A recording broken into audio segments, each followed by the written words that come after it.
My name is Brandon Johnson, and I can't wait to be sworn in as the next mayor of the greatest city in the world, Chicago. The voters decided, the winners celebrated, the confetti's been cleaned up. Now it's time to get to work. Brandon Johnson and the City Council about to be sworn in. I am so freaking proud. Big changes, hope for the future. With our voices and our votes, we have ushered in a new chapter in the history of our city. Inauguration Day 2023. Our live team coverage starts right now. If they didn't know, now they know.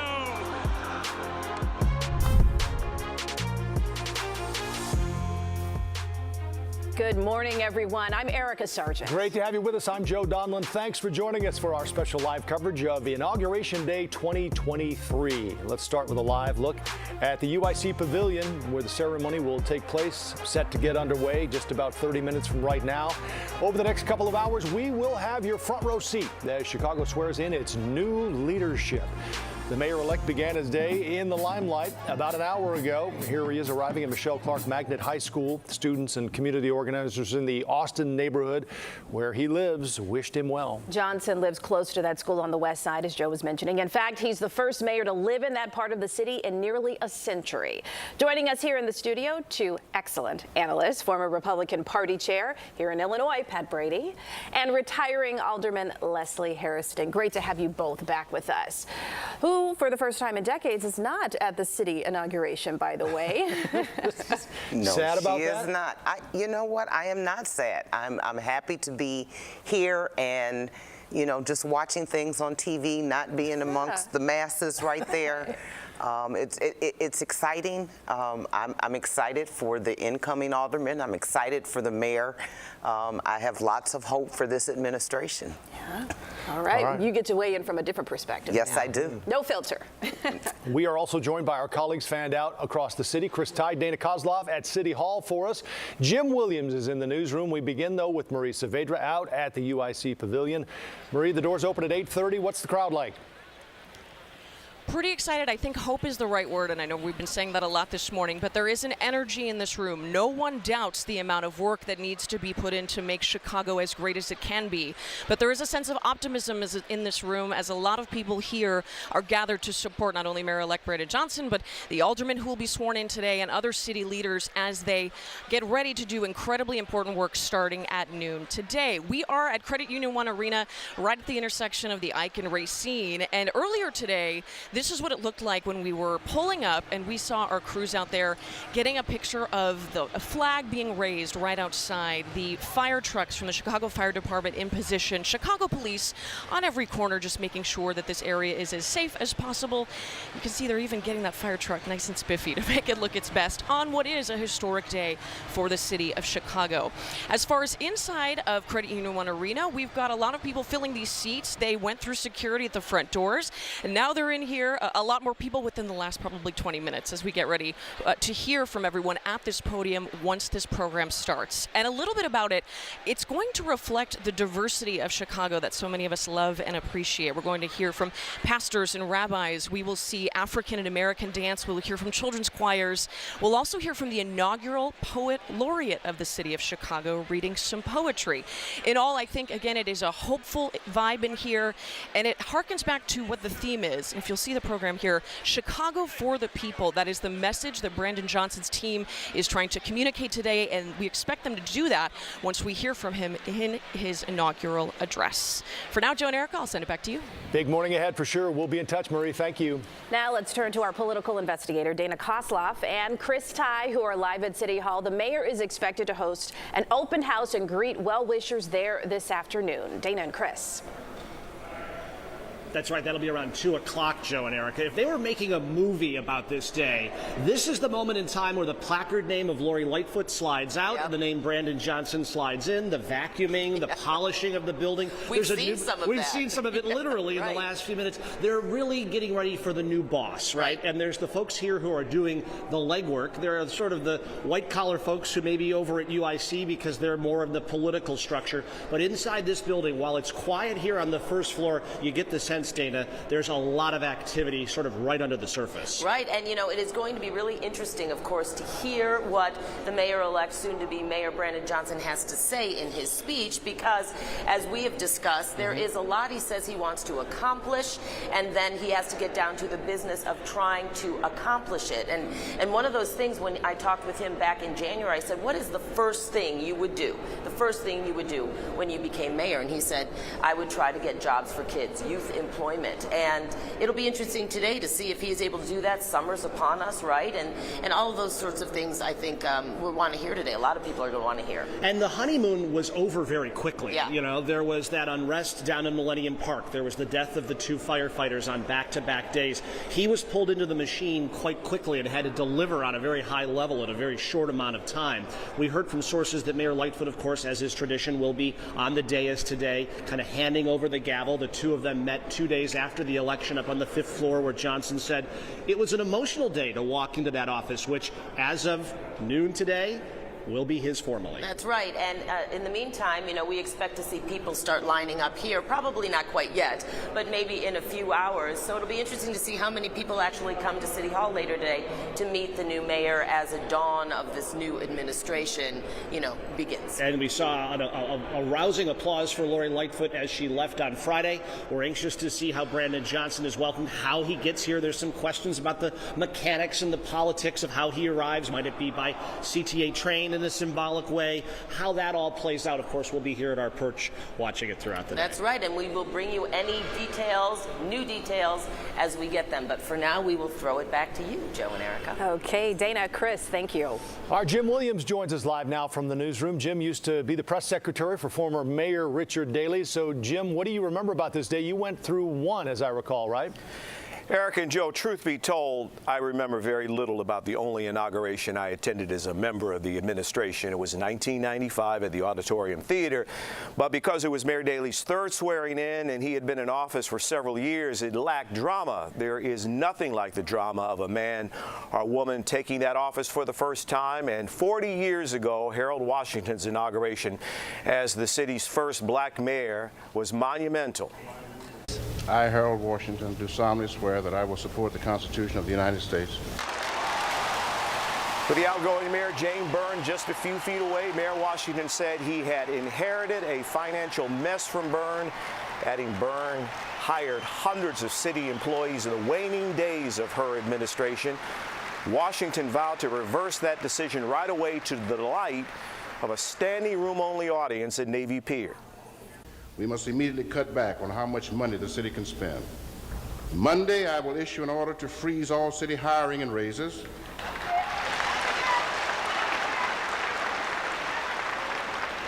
In order to reduce the city expenses by millions of dollars. We will have no choice but to release several hundred new city employees who were added because of political considerations. In the spring of 1989, on his 47th birthday, Mayor Richard M. Daley was sworn in at Orchestra Hall, his first of 6 inaugurations. He paid tribute to his father, who had been mayor for 21 years. You don't hand down policies from generation to generation, but you do hand down values. As I take the oath my father took before me, I carry with me a love for our city and a zest for public service.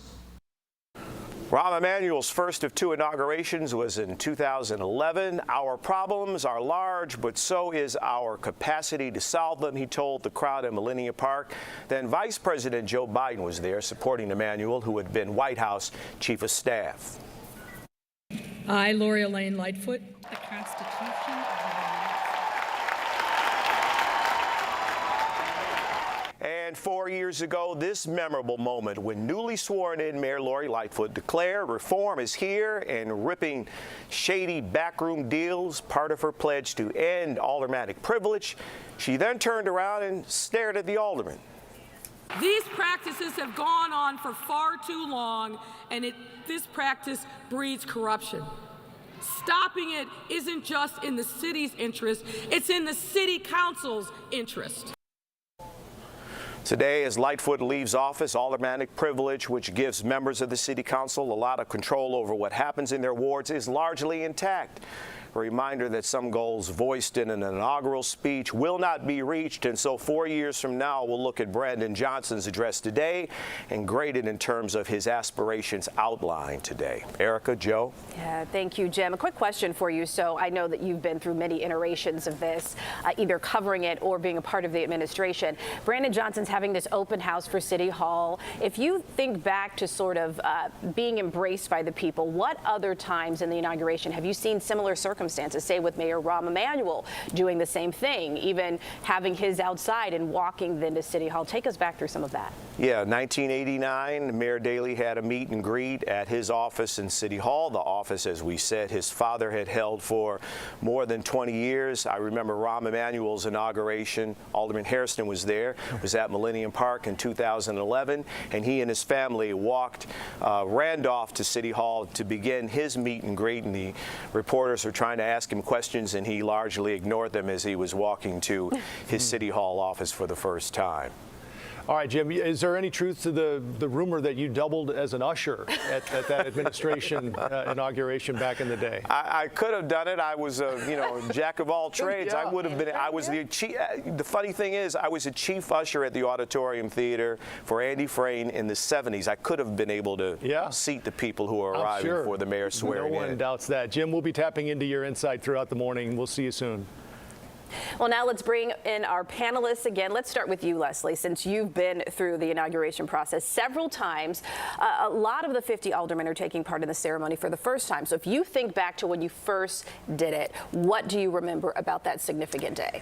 So we weren't lucky enough to have a big auditorium. We were actually on City Council floor. We were at the chambers, and we had a bunch of seats that were crowded all together, and we had our 3 or 4 family members that we could bring with us, and that's what we were there. But I was so excited. I didn't know what to expect.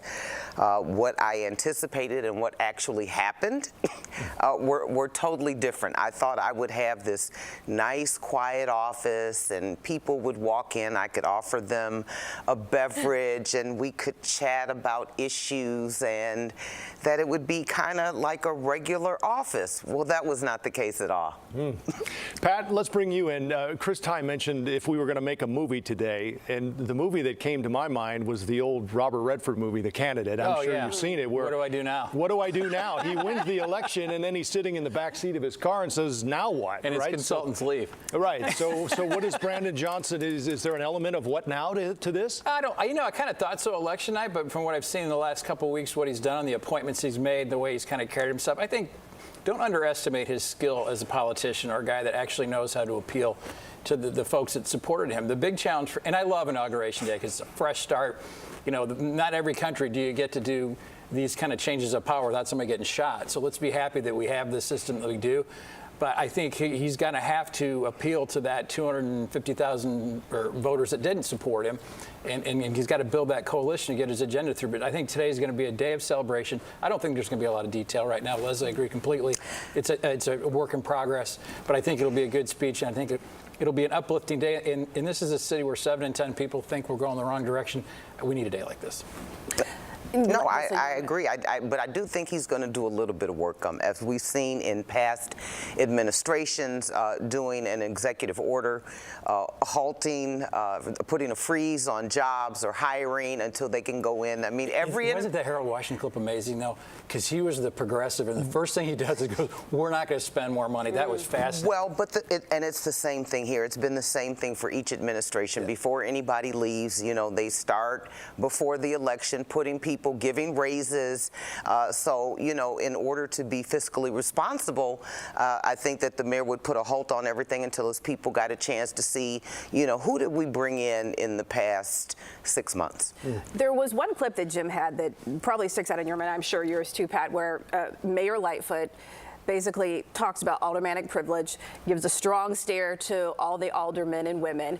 And if we look at the last 4 years, though, and what actually happened, it was quite different. If in that particular instance, did you see that coming? And also, do you think there will be anything like probably not like that with Brandon Johnson, but any significant proclamation? Well, I was sitting there. I was shocked that a mayor would say something like that. I didn't know if that was appropriate. I didn't think that it was appropriate for the day. It was a time for change. It was time for new hopes. There were a lot of assumptions that were made about aldermen, and some of that falls on the back of campaign slogans and what people say. But what we have to realize here in reality is that the aldermen are elected by the people in their wards to make decisions for them and to represent them. So to say that it is a prerogative, no, that is their job. And when my constituents come to me and said, we don't want pink balloons on Thursdays, then it would be my job to make sure that there were no pink balloons on Thursdays. You got to work with these folks. You can't. The first thing you can't do is take a shot at them and say you're all corrupt. I mean, that was a bad start. Everybody was cheering and go, it's not going to work. I mean, they're powerful. Yeah, you wanted this to work for Lori Lightfoot. I remember you told me, but where did it go from that moment? Did the mayor and the council get off on a bad foot from that moment and it didn't get better? Well, I think it starts with where your starting point is. And if your starting point is that all city aldermen are a bunch of crooks, that's not a good thing. She misread the mandate a little bit, I think. She had a big number winning, unlike every Brandon ward. Johnson. Yeah. I think that maybe was a mandate, but maybe not what she thought it would. You still have to work with city council. These are the folks that are going to make or break you. Yeah, well, let's talk more about how Brandon Johnson does that, but let's take a break in the meantime. Yeah, and we'll be right back with much more coverage of the inauguration. Are my glasses?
Another live look at the UIC Pavilion. We are just minutes away from the start of the inauguration ceremony for Brandon Johnson. Let's bring in Marie Saavedra. She is there at the UIC Pavilion, and I'm guessing, Marie, it might take a little while to get everyone in their seats. I think so. I'm looking up. I'm facing the doors so I can see the crowds of people coming in. But it's at a good clip. I think they're trying to move through security. And the show will start when it's going to start, when everyone's in their seats. I wanted to point out the camera had a shot of the Hyde Park Academy Junior ROTC. They are the ones who are going to be providing the color guard this morning, and that's who you saw in that clip there. Everything is coming into place. Media is in position. A lot of the dignitaries are filling in these front seats. But we had a chance to catch up with some of the community organizers who were invited to be a part of today's event, and they told us what their hopes are as Brandon Johnson prepares to start his term as Chicago's 57th mayor. We want to see a change in our communities. We want to see more support, guns off the streets, make it, more resources for our children in our communities, and make sure that what he is promising that he does. Well, I'm out here to pretty much listen to the speech that the new mayor-elect Brandon Johnson is going to say, his inaugural speech, and see what's the hope of the future for Chicago. There's a lot of things happening in the city. We need a new direction. The mayor is bringing in a new way of thinking and trying to deal with a lot of the stuff that the city is doing from a collaborative perspective. I came out with friends and support other people that are here to see what's going to happen for the exciting future for Chicago. I really like to hear what Brandon has to say about the environment. So far he's made a lot of promises, so I'm just here to support and make sure that he follows through with those. We're here again showing you the crowd inside the Credit Union 1 Arena on UIC's campus where the events will be happening in just a few minutes. I wanted to point out that I had the chance to go speak to voters both in the ward that had the most votes for Brandon Johnson, the highest percentage of votes, and those that had the highest percentage of votes for his competitor, Paul Vallis. In every one, people told me they wanted to hear about crime. They're looking to hear from Brandon Johnson what his plans are to bring more businesses into central business districts of neighborhoods, not just State Street, Michigan Avenue, but also directly in their neighborhoods, more homegrown, more small business. A lot of eyes will be paying attention to what he has to say about the influx of migrants, but there is a general sense of hope, that newness, that fresh start that many people reference that is definitely in this auditorium today as supporters of Mayor-elect Brandon Johnson gather, as well as those who are supporting the alderman who will be sworn in today. I'm looking around as people are coming in. Joe and Eric, I'll tell you, it's not security or coming down to their seats that's the problem. It's all the hugs and greetings that are happening right behind me. So if everyone can get through their hellos and then get into their seats, we may have a chance of starting on time. All right, we'll see. We're about 10 minutes away, Marie. Thanks. We'll be in touch. Yep. We want to bring our panelists back in. And Pat, I want to start with you. You brought up a number earlier. I don't like the hugs either, Leslie. I know you don't. Come on. At least on Inauguration. Hey, how you doing? No.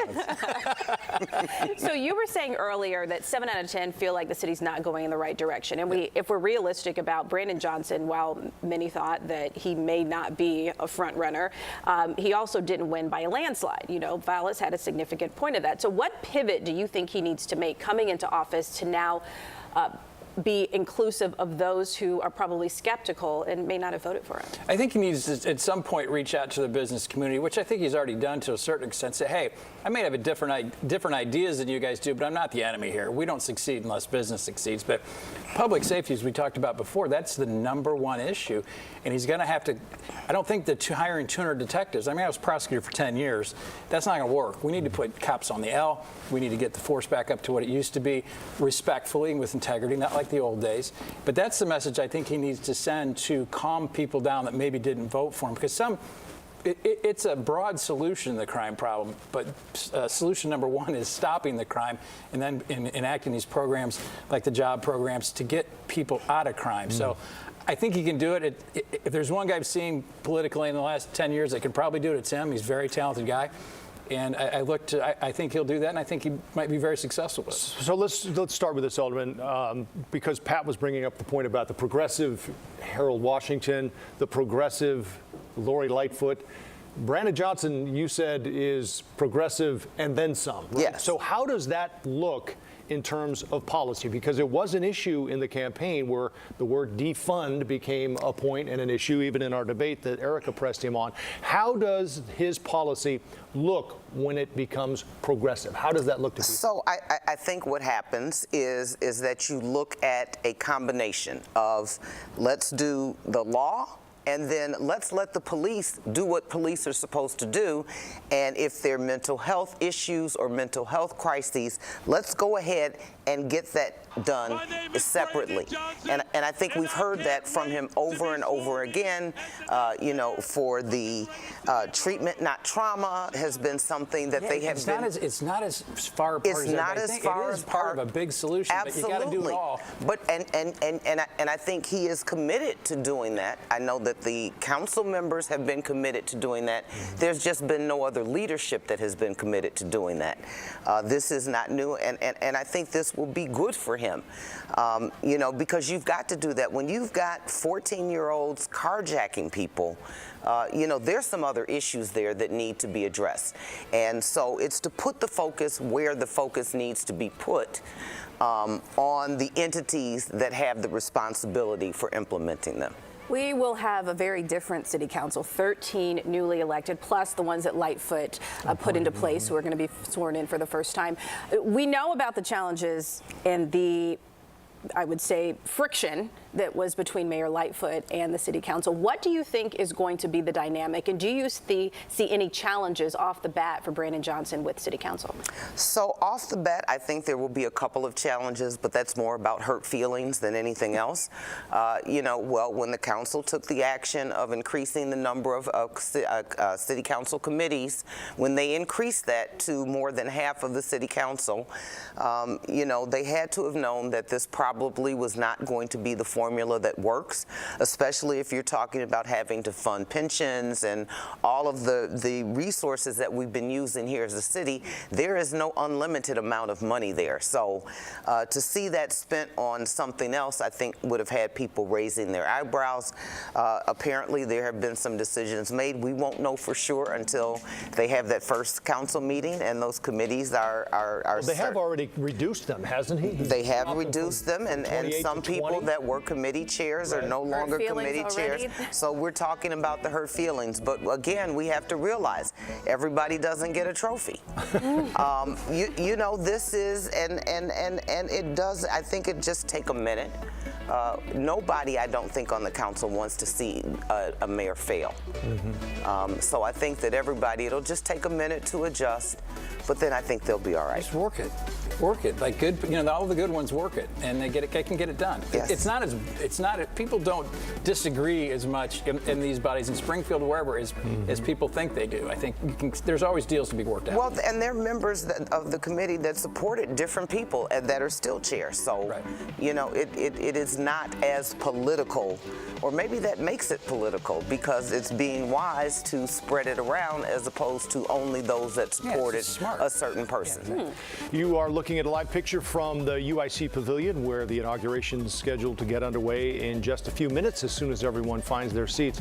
Let's talk for a minute, although today is about Brandon Johnson, of course, a little more about Lori Lightfoot, Leslie, and to you, I would like to ask her understanding, or in your estimation, perhaps misunderstanding of how she was received. She doesn't seem to understand, I guess, the people who found her combative or found her feisty or found her combative is probably one of the best words, I would think. But to consider in her point, I guided us through COVID, through civil unrest, through violence. She was faced with a lot of challenges. I don't think that's what people are talking about when they describe her. I think everybody will give her credit for the work that she did during the pandemic. I don't think there's really anybody that will be criticizing. As a matter of fact, people tried to find ways to incorporate it into this time where nobody knew what to do, where to go, you know, with the creation of the memes and everything. So they kind of uplifted her. I don't think that's what they're talking about when they talk about her being combative. I think it's everything else. Everything else, meaning the way her relationships with the council and other people she needed to try to forge a bond with. Her relationships with everybody. I mean, it is not just unique to city council members. I've had business people, you know, it's everybody. I think she would say she was misunderstood, Pat, but let me ask you on that front, and to her point too, was there a sexism element of this criticism? Because Lord knows you need an element of combativeness to be the mayor of this city, and certainly Rahm had it, certainly the Dailies had it. Yeah. When Rahm did it, he was tough. When she did it, she was a bad word. I think history is going to judge her a lot better than maybe we do right now. I think she was a trailblazer. She did make some mistakes in the way she handled it, but you know, and she did get some things done. And I don't think anybody got dealt worse cards than she did. Right. COVID, the whole thing. So history will judge her better. And I'm sure at some point she will acknowledge mistakes, and there might have been a sexism element to it, but you got to deal with what you got to deal with, and so. And she had a lot to deal with. She had a lot to deal with. Well, I don't see the sexism as being a part of it because, you know, she was formidable, right? As an individual. I mean, the way they treat. You know what I'm saying? When Ron was that way, it was cool. When she was that way. Well, no, I disagree. I mean, and I've had tiffs with all of them. So, right? You know, we can understand a bold style, if you will. Right. Combative, I think, is an attitude that is unnecessary. And I don't see it, and sometimes I see people fall back on that. Well, it's because I'm a woman, it's because I'm African American, it's because I'm this, it's because I'm that. Sometimes that is the case, but a lot of times it's not. And in this instance, you do not think that would be accurate? Well, there were probably some, but there are a lot that I can think of that was not the reason. All right, we're going to pause here. We want to bring you back out to this live shot here of the UIC Pavilion. Just to set the scene, this is an arena that holds about 10,000 people. We were hearing as soon as those tickets went out, all of the ones that were available at that time were claimed. Then the Johnson camp did say that they were releasing additional tickets throughout the week, but as you can see, this is a packed arena at this point, and as people start to file to their seats, we are here at 10:30 when it's supposed to begin. We'll keep you posted as soon as it does. In the meantime, we want to go back out to our political investigator Dana Kosloff and our Chris Ty, who are at City Hall for us. Dana, Chris. Erica, you know, I think it's important to remember 4 years ago, the arena or the theater, the auditorium was also packed for outgoing Mayor Lori Lightfoot, and there was a similar energy. There was a lot of hope. There was a talk of equity. There was talk of change. And then 4 years later, here we are. So I think it's very true to say campaigning is easy, but governing, that's the hard part, right? And in some parts of this, you have to build a bridge over that campaigning because the Lightfoot and Johnson teams were not always kumbaya like they are today. It was a Valentine's Day Mayor's Forum where Lori Lightfoot said, hey, listen, Brandon Johnson's a nice guy. He's a preacher's son. He's a good orator, but he's bad for Chicago. On a day like today, we want to polish things up and we don't want to, you know, dwell on the negative and the combative. There's a winning hand for the city and its residents if both sides transition smoothly. The question is, how will that go today? Right. And will we see that preacher's son oration skills at play? The answer certainly is yes. That is one of the tools in his toolbox that help make him a relative unknown on Halloween and here on the day after Mother's Day, one of the most well-known names in Chicago. Right, and in a few hours after he is inaugurated and he becomes the next mayor of Chicago, a lot of people will get a chance to come here to City Hall and get to know him a little bit more as well. And then, of course, after that, the work begins. But for now, we are going to toss it back to you as the official inauguration ceremony, I am sure, gets ready to get underway. Joe and Erica. Okay, Dana, Chris, thank you. Let's go back to Jim Williams as well. He's in our newsroom. Jim, we keep hearing this over and over, the fresh start, and that's indeed what this is today for the city and a new administration. Joe and Erica, I'm going to be interested to see the line that Brandon Johnson walks. On one hand, expressing optimism and tapping into the love that people have of Chicago, and Chicagoans, as you know, will defend their city. We may squabble inside our groups, but when it comes to people outside the city attacking Chicago, we stand up for Chicago. People have a great pride. How is he going to tap into that optimism, that joy, this new beginning, and at the same time acknowledge that the city has some very serious problems, has financial problems. People are worried about crime. People say that they have their heads on a swivel when they walk to their cars at 2 o'clock in the afternoon. Is he going to acknowledge that we have a serious problem with crime, and here's how I'm going to fight it, and at the same time express that optimism and that joy that Chicagoans have and the pride they have in the city? Joe, Erica? Jim, thank you very much. All right, bringing our panelists back in. If we talk about some of the changes, already the positions that have been assigned by Brandon Johnson so far. Leslie, if you thought about who you thought he was going to bring in when he has the backing of the CTU, he sat on the commission, and what has actually happened, take us through what you're surprised about in terms of the leadership that he's bringing in already. Well, I'm actually not surprised. Not? I think Pat said it well. He is a bright guy. He is very intelligent, very very sharp, and a quick learner. And so he will shift and adapt to do what is necessary in order to get what he sees as his vision accomplished. And so you're seeing that. I know last time we talked about the acolytes, right? And that we find out, as was said before, that yes, he was a student of Karen Lewis, or the late Karen Lewis, and taught well. I've known Karen. I was a friend of Karen's for a lifetime friend. So I know the fire that was in her. But we also see a lot of other, if we want to use the term acolytes, of former Mayor Daley, of former Mayor Rahm Emanuel. There are a couple of Lightfoot people that are still there. So he has drawn on a variety of people with a variety of different policy opinions, different operation opinions, but he is bringing them all together, and I think he's going to be able to unify. I think he's done an excellent job. Many of the appointments made by Lori Lightfoot will remain in place, as I understand, initially, short of Dr. Arwady and maybe a couple of others.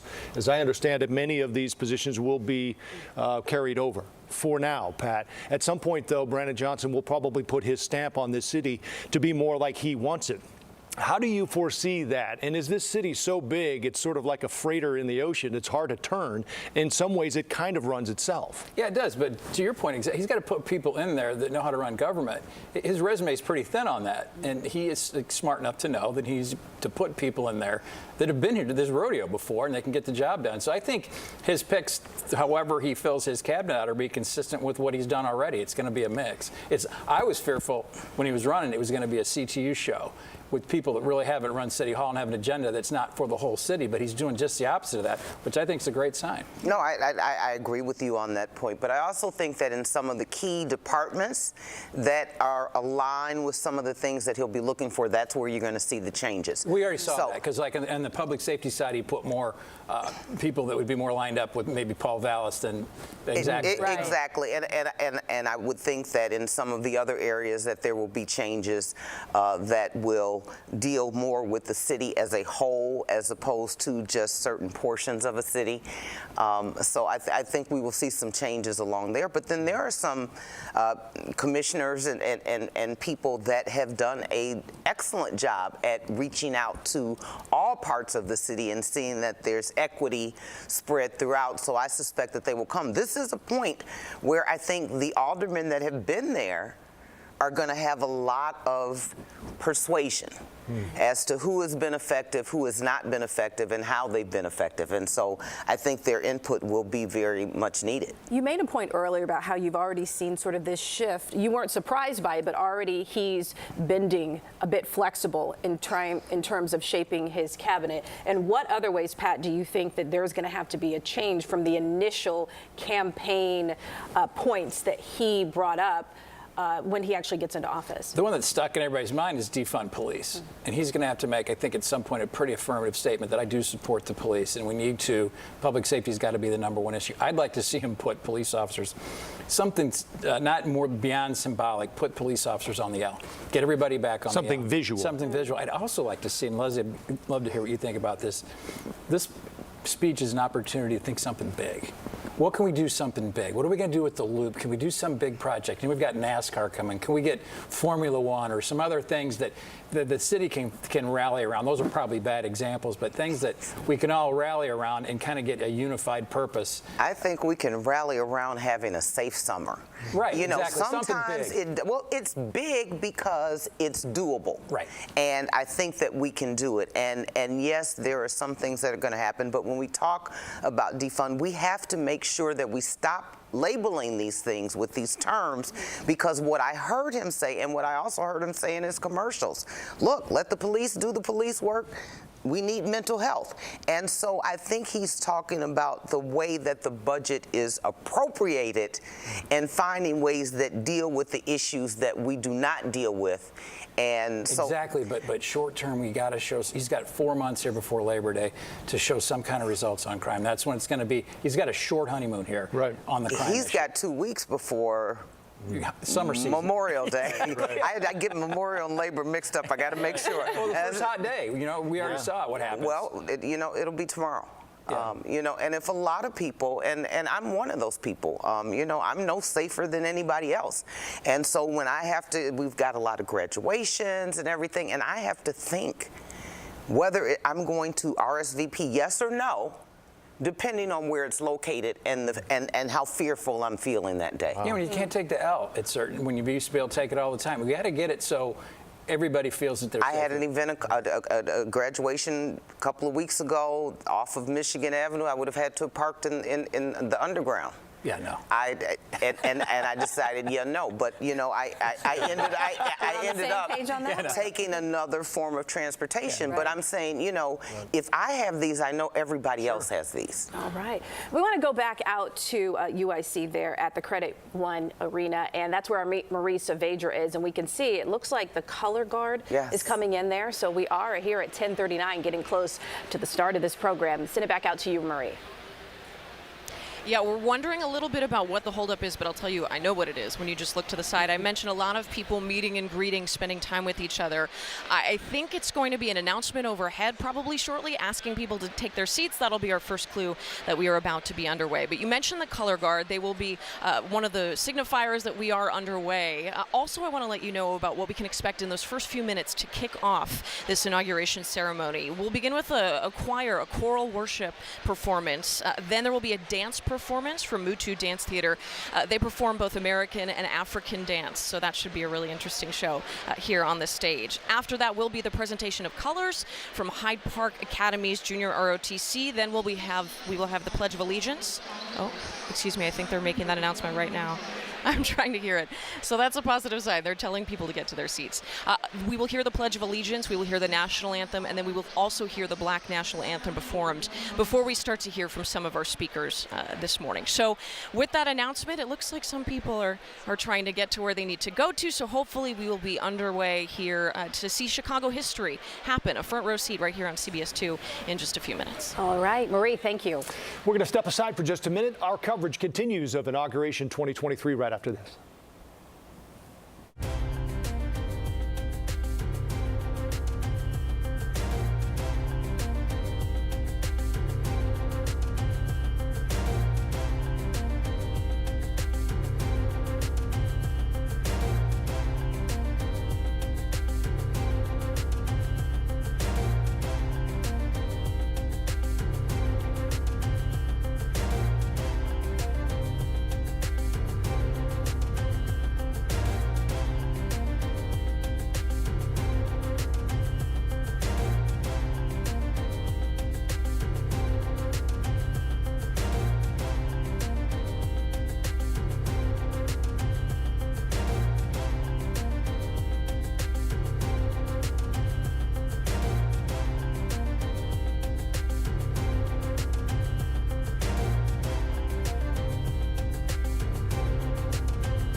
Welcome back as we continue our coverage of Inauguration 2023. The city's swearing in its 57th mayor, Brandon Johnson, at noon. And the program is now underway. You are looking at a performance from the Muntu Dance Theater. This is towards the top of the list of the performances, the prayers, the messages that we will hear today. So let's listen in.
So you're watching the ceremony that is now underway with an upbeat performance. And now we have, I think they've flipped the first two items here in the program, Yes, haven't they? I recognize that song. That is a famous gospel song.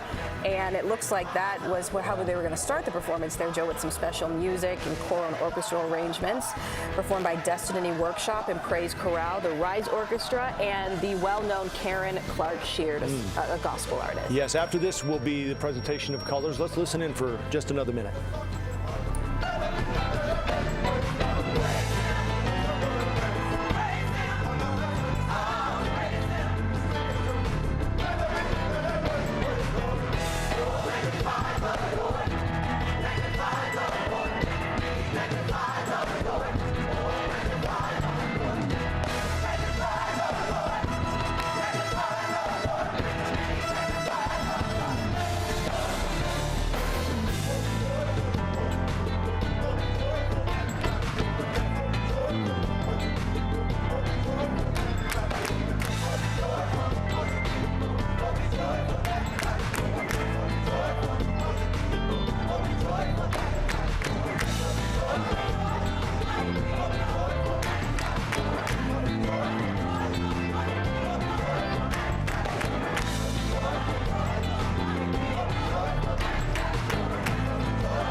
Please welcome the members-elect of the City Council of Chicago. Kindly hold your applause until all the alderpersons have reached their seats. Daniel Laspada, accompanied by Alicia Loche. So an upbeat start. Yes. Church on a Monday. Amen to that. Yeah, that was a rousing and beautiful rendition to start off the ceremony, and you're going to see the alder people elected and re-elected, actually. Leslie, what are you looking at here? I was looking at what I thought was Alderman, what is his name, walking across the stage, because I'm Jason Irvin. I'm wondering how because he's going to have to be up there twice. Right. Because his wife is the treasurer, and so she will be sworn in, but he's going to be sworn in first. Let's go back just a little bit, because as I think about Brandon Johnson's, as we've discussed, sort of unlikely journey here, Lori Lightfoot did the same thing, really, right? I mean, she came out of nowhere, and everyone said, how did she do it? Brandon Johnson, at one point early on in this campaign, I think was polling in the single digits. Pat, how did he do it?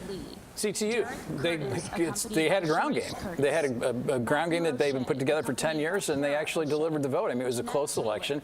Vallis had probably 2-to-1 money advantage, but they got their vote out, and people got to remember that. It's not about TV commercials. It's about getting your people to the polls, and that's how we won.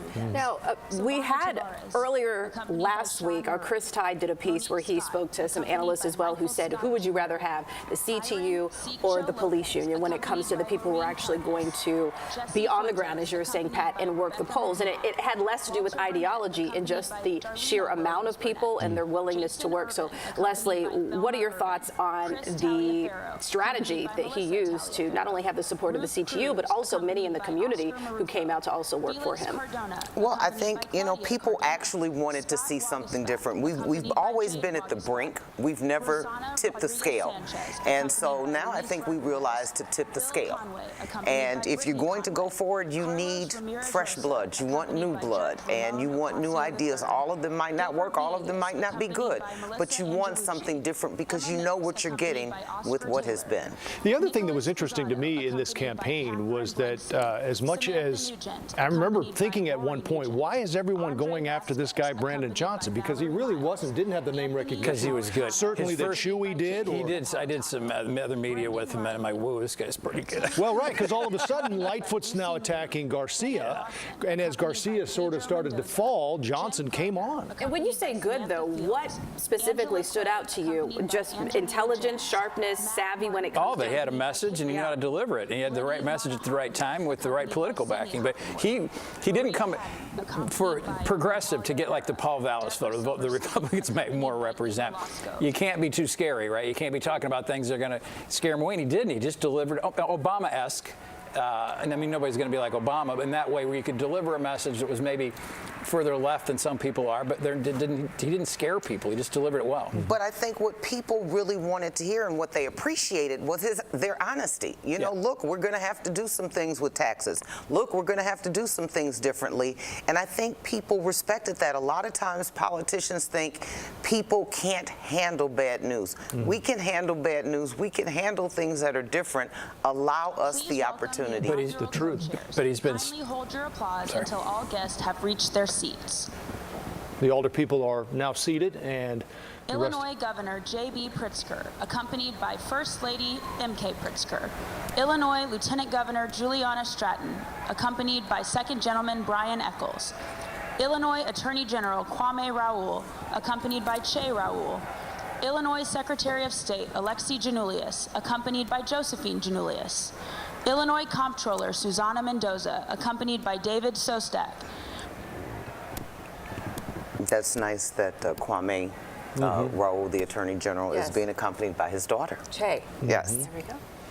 So we've been Kwame got in early and U.S. wisely. Senator Tammy Duckworth. U.S. Senator Dick Durbin. Congressman Danny K. Davis, accompanied by Vera Davis. Congressman Jesus Chuy Garcia. Congressman Jonathan Jackson, accompanied by Darrell Harper. Congresswoman Robin L. Kelly, accompanied by Deborah Graham. Congresswoman Delia C. Ramirez, accompanied by Boris Hernandez. Former Alderman, Deborah Graham, that is accompanying Robin Kelly. Illinois Senate President Don Harmon, accompanied by Teresa Wilton Harmon. Illinois Speaker of the House Emmanuel Chris Welch, accompanied by Willie Mae Welch. Cook County Board President Tony Preckwinkle, accompanied by Lynetta Haynes Turner. Pat, there were a lot of interesting endorsements in this cycle. Is all forgiven now? Please welcome special guests of the mayor-elect to kindly hold your applause listen, until everybody, all guests have reached when their campaigns are over, seats. campaigns are over. Leslie, you lived it. When the campaign's over, you got to work with them, and it's Cook not as County State's Attorney people don't Kimberly hate each M. other in Fox, politics as much as everybody Bishop thinks. J. Well, Drew so I'm Scheer, going to tell you, I accompanied lived by down in Karen Springfield Clark-Scheer, during Randy the Weingarten, 80s and the accompanied by Sharon 90s, and it was very Dan Republican at the Montgomery, time. And so I Stacey was Davis one of the Gates, lone accompanied Democrats, by and we Kevin lost Gates, every Jackson election, Carter, and I'd walk back Greg to work the Kelly, next day and accompanied by understand it Bertha was a new Roberson, day, but it did not Roberta stop Lynch, us from accompanied all by working Mike together, Newman, because at the end of the day, Bob people Ryder, really accompanied want by to be Father united. They Pete want Healy, to accomplish Kathy everything, Griffin, and I think it makes accompanied by everybody Sean look good. Yeah, Tony there's probably Johnston, less. Ignore the bomb accompanied by throwers on Rachel either Johnston. side. Yes. You know, the people in the middle are the ones that are actually getting things done, like you were. And it's just. Reverend Jesse Jackson I know Sr., it sells and people are accompanied interested in by it, but Bishop the reality is the pragmatism Emma Todd, goes a lot further than accompanied by bomb John throwing. Turner. Absolutely. Kennedy Bartley, I was just accompanied listening by in there. In Teresa addition to a Bartley. lot of the elected Dr. officials, Barbara Ransby, we have a lot of the accompanied by community Jason leaders, including the Ransby Reverend Sporn. Jesse Jackson, who G2 they Brown, mentioned is accompanied in by attendance Jay as well. Travis. Along with several Tanya Watkins, CTU members you just Olga heard, and Randy Bautista, Weingarten is in the Abby room as well. Illenberger, Frank C. Chapman, So with the Jesus aldermen Martinez, seated in the back, you're seeing those Caitlin front rows Brady, starting to fill Will in Tansman, many of our Ling Young, state and local leaders. Jessica Oh, Trotter, and you see Frank Chapman, Enrique he's Mendoza, another community Andy leader that Chen, we know Amisha from Patel, the and civilian Claudia oversight. He's been championing this for maybe 20 years. Then it became CPAC. Yes. So I'm glad to see that those people are being recognized, or at least being included. Of course, this is their day. They won.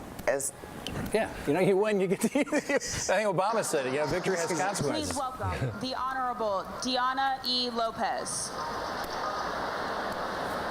Pat, you mentioned the honeymoon's almost, if not already, over. Leslie, how long does it take to figure this out for Brandon Johnson? You know what I mean? You've been there. How long? I think it's gonna take a minute. You know, definitely 3 months, 3 to 6 months it's going to take in order to make all of the changes, and then you should be ready in about a year. You know, but the small stuff can be tweaked now. You'll have to do short-term goals. You'll have to do long-term goals. I mean, you know, if I'm Brandon Johnson, one of the things that I'm doing is I'm going in and I'm looking at every executive order that was issued during the past 4 years. I'm looking at everything that a commissioner has issued, whether I agree with this policy, whether my team will take a look at all of these policies that have been implemented, because a lot of times policies are implemented and you don't know it until you get ready to try to do something and find out you can't. So I think these are some of the things. That's interesting. I was reading some history and all that. And I just want to point out here that the announcement was Mayor Lightfoot now, as you can see, with her wife Amy there on the stage. So we're probably pretty close to when we'll see Brandon Johnson and some of his family up there with him as well. David Moore has the same spot as he did for Mayor Lightfoot. That's a real politician. They're seated according to their wards. I don't want people to get the wrong. The City of Chicago, Brandon Johnson. There we go. Brandon Johnson. My phone will be ringing. And their children, Owen Johnson, Ethan Johnson, and Braden Johnson. His 3 children. Yeah. And his wife. That was a great line in one of his acceptance speeches where he said, for those of you worried about the city not being run by a woman, it still will be.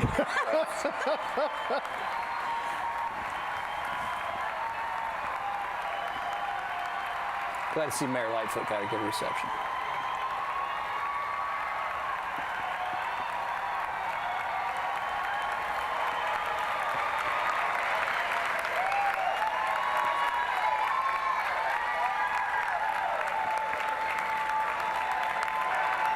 There is a timing to this, too, though, right? This has to be done by noon, right? Isn't that the way it goes, Leslie? Well, at noon, you get sworn in. Yeah. So what's going through your head when you realize you've actually got the job? What's he thinking, right? Oh, boy. You still don't got an hour. You are in such denial. You know, That's pretty cool. Everybody likes me now. Yeah, no, you're trying to figure out, can I get through this speech? I don't want to I don't want to misspeak. I don't want to, because they're going to be analyzing the heck out of everything. I don't want to drink water at the wrong time. Yeah, boy, I'll always remember, too, the night of the debate, which you hosted, Erica. I ran into Brandon Johnson in the makeup room, and he was checking his phone for his son's baseball score, right? And he even said, as we sat there and chatted for a minute, it almost seemed to me like he was just ready for this whole election cycle to be over. Oh, they were by the end of it. It was brutal. Yeah. That was I think Vallis joked about it at one point. He goes, aren't we done with these? Yeah. It was kind of off mic. The final televised debate there, and boy, what a season coming in from. You know, what I'm seeing now and what I've been seeing over the past 10 years is that we've got a lot more groups that are being created, and everybody wants to host a debate. Right. Yes. And so instead of them being fewer and maybe on television, you've got X group, Y group, Z group, P group, Q, that all want to host debates, and that is exhausting. The other interesting moment from the debate was off camera before it started, and you got a real look at these two men. Vallis and Johnson spent a lot of time together, and as combative as it got at times on the campaign trail, before that debate started, they were laughing and joking. Vallis wished Brandon Johnson a happy birthday. And they all did that. I mean, Alderman Sawyer, all of them, Sophia King, they all formed little kinships. Right. On the campaign trail, because you're looking at each other all the time. Right. Yeah, we saw that before and even after what got pretty heated debate at times. That ended with a smile and a couple of jokes. I think Kennedy and Nixon actually took the train together in campaign. I mean, but it's pretty during my election. Yeah. They're making the announcement here for the presentation of colors, which will be followed by, as she's saying, the Pledge of Allegiance, the National Anthem, and the Black National Anthem. And that is Hyde Park Career Academy? Mm-hmm. In your ward, in the Leslie. 5th Ward, yes. JROTC.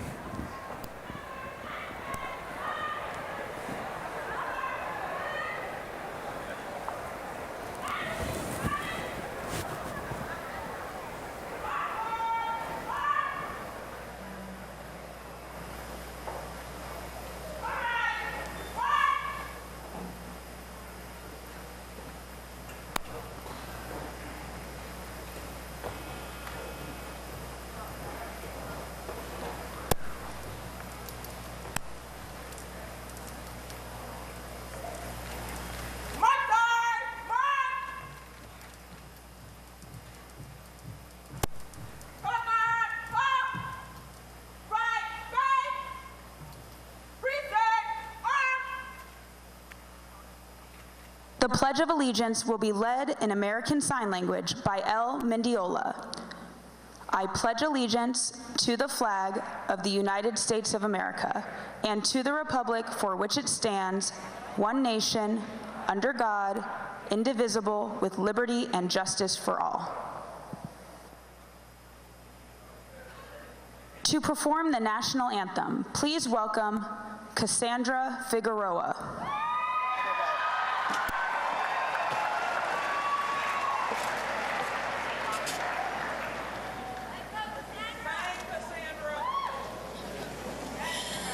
Buenos días y bienvenido, mi gente. Es un placer que estar aquí con ustedes. Gracias. Hello and good morning, everybody. It's a pleasure to be here with you all this morning. Oh, say, can you see by the dawn's early light what so proudly we hailed at the twilight's last gleaming, whose broad stripes and bright stars through the perilous fight o'er the ramparts we watched were so gallantly streaming, and the rocket's red glare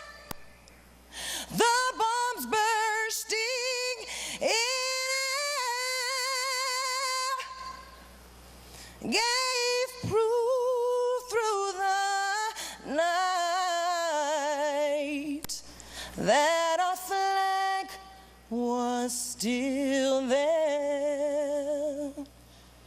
Oh, say does that star-spangled banner wave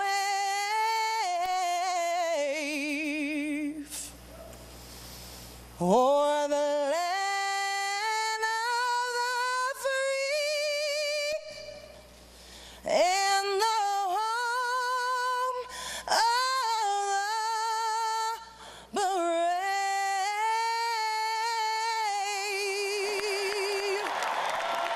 Thank you.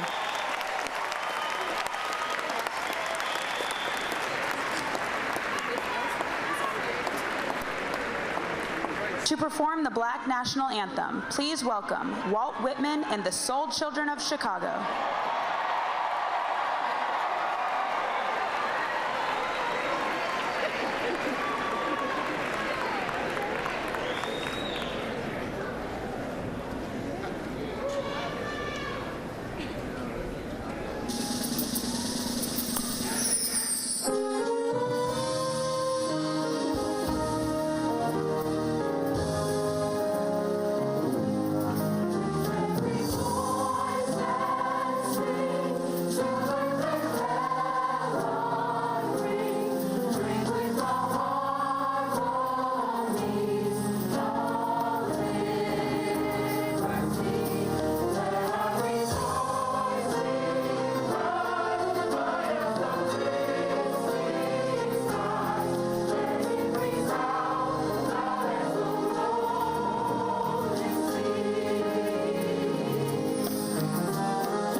Excellent performances there for both the national anthem and the Black national anthem. Definitely a talented, diverse group that they have. We know that coming up next should be the invocation from the Reverend from Trinity United Church of Christ. That would be Reverend Dr. Please Otis welcome Moss III. Melody Cerna of the American Indian Center of Chicago. And it looks like they're inserting something else here before we get to the invocation that's not listed in the program, but let's listen in.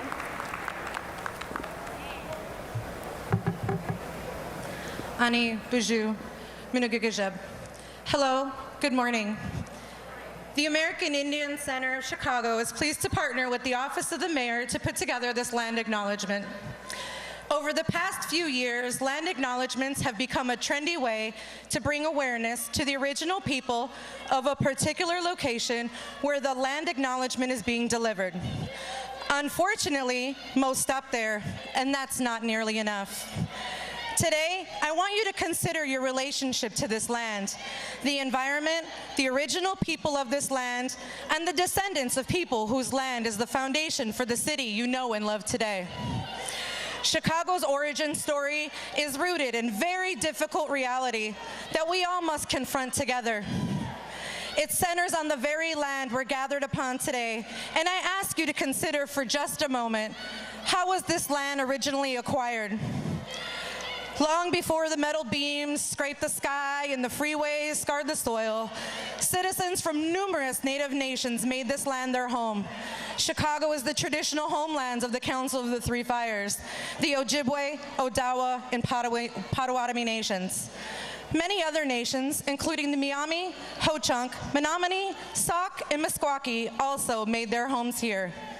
We acknowledge that since time immemorial, these people lived, loved, raised families, and created community on this land. They cared for, celebrated, and gave thanks to this land. And in short, they built a loving and lasting reciprocal relationship with the land that we're on today. We acknowledge that through the acts of settler colonialism, their relationship with this land was shattered. The original people were stolen from the land as they were forced to leave through lies, torture, violence, and genocide. This is the legacy of how the land for the city of Chicago was originally acquired. To acknowledge this brutal legacy is not enough. We must find ways to heal it and to move forward together as a community. To that end, we must first honor with so much love and gratitude the many ways in which Native people have worked endlessly while giving up so much of their bodies and spirits so that Chicago may exist and thrive today. We must acknowledge the courage and the resiliency that Native people possess that is evidenced by the continued indelible contributions they impart on our city to this day, despite their horrific experiences with settler colonialism. Presently, Chicago is the home to over 65,000 natives who represent more than 140 different nations. We are your friends and neighbors, your classmates and coworkers. We live, love, and we hope and dream in this city. We continue to build community. Today, as we come together as community, committed to uplifting all of our relatives, I need you to move beyond land acknowledgements. Acknowledgements alone do not create equitable conditions in the lives of our minority and marginalized relatives, including our Native American, African American, other communities of color, and of course our LGBTQ+ and Two-Spirit relatives. Beginning immediately, we must intentionally create actionable steps to boldly dismantle settler colonialism here in Chicago. As a community, we must ready ourselves with the strength, wisdom, and courage to lead the next 7 generations. We must move forward. 7 generations is a belief deeply rooted within our Native American wisdom and values that ensures our grandchildren's grandchildren will not only survive, but thrive 7 generations into the future while possessing the knowledge and wisdom of their ancestors. In closing, I ask, how will you help ensure a better, more equitable future for all Chicagoans? How are you going to show up as an activist and ally each and every day moving forward? Chimigwech.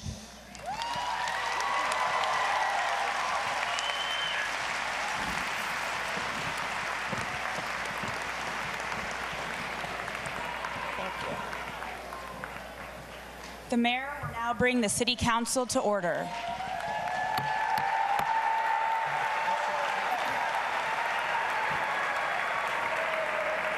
Ladies and gentlemen, welcome to the peaceful transfer of power.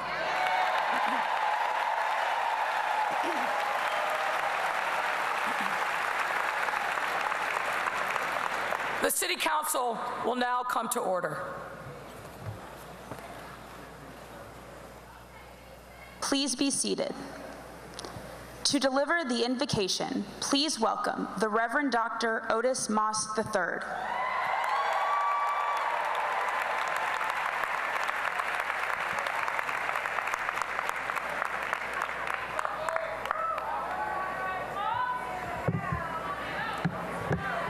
Let us bow our heads in prayer.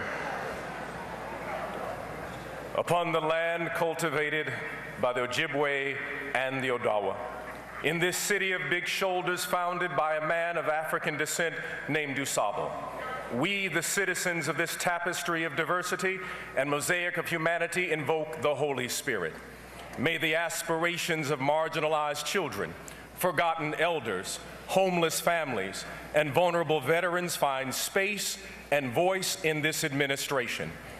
May the constituents, we as constituents of this grand metropolis of possibility, engage our imagination to dream of a city that is yet to be born. One city not divided by income, one city not divided by race, one city not divided by ethnicity or migrant status. A city where children on the west and south side have the same opportunity as those upon the north and Gold Coast. We invoke the Holy Spirit to cover the Johnson family and empower this mayor to lead with humility and strength, integrity and compassion, vision and faithfulness, justice and equity. This is our prayer as citizens of this municipality of big shoulders we call Chicago. May those who believe in the possibility and potential of this city, the leadership of Brandon Johnson, and the power of the Holy Spirit speak with authority using the ancient words of affirmation, Amen and Ashe.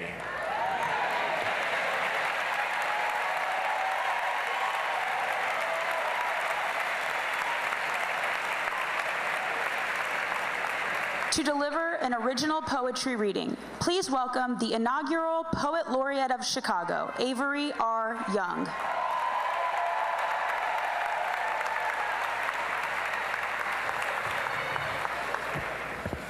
In this close proximity to Karen Clark Sheard and Reverend Jesse Jackson Singer and a pre-K, I think I need to start this thing off with giving honor to God and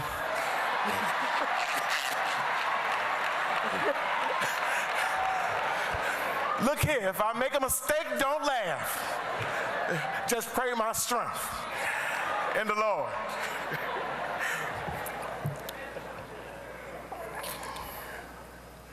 And whereas a dream can blast off and a rainbow child can dip in the middle of the boulevard with no static from haves or have-nots smoking oxtails in their backyards. And whereas a nurse can go and lie down for a week to keep her mind on this side of clothes instead of becoming front page news and the source of her mother-in-law's worry and woe. And whereas a collective of activists can create worry-free of nightsticks to dodge in the hawk or heat. And whereas any child doesn't have to go to school to ensure that they eat. For ain't this a metropolis? Once a milk and honey land to sharecroppers from the south. Ain't this metropolis a stir fry of cultures? With lions on the stoop of a great art house? And ain't us all beautiful under a red sun sky and its mountains made of metal and windows? Or a good old Dr. Watts hymn to pierce a sin-sick soul. And whereas any skeptic that does not believe in utopian visionscapes where justice is bliss and the imagination is the brain's gold mine, this city still be a space a dream can whisper into a child of the third fire's ear. This be a place where you can thrive.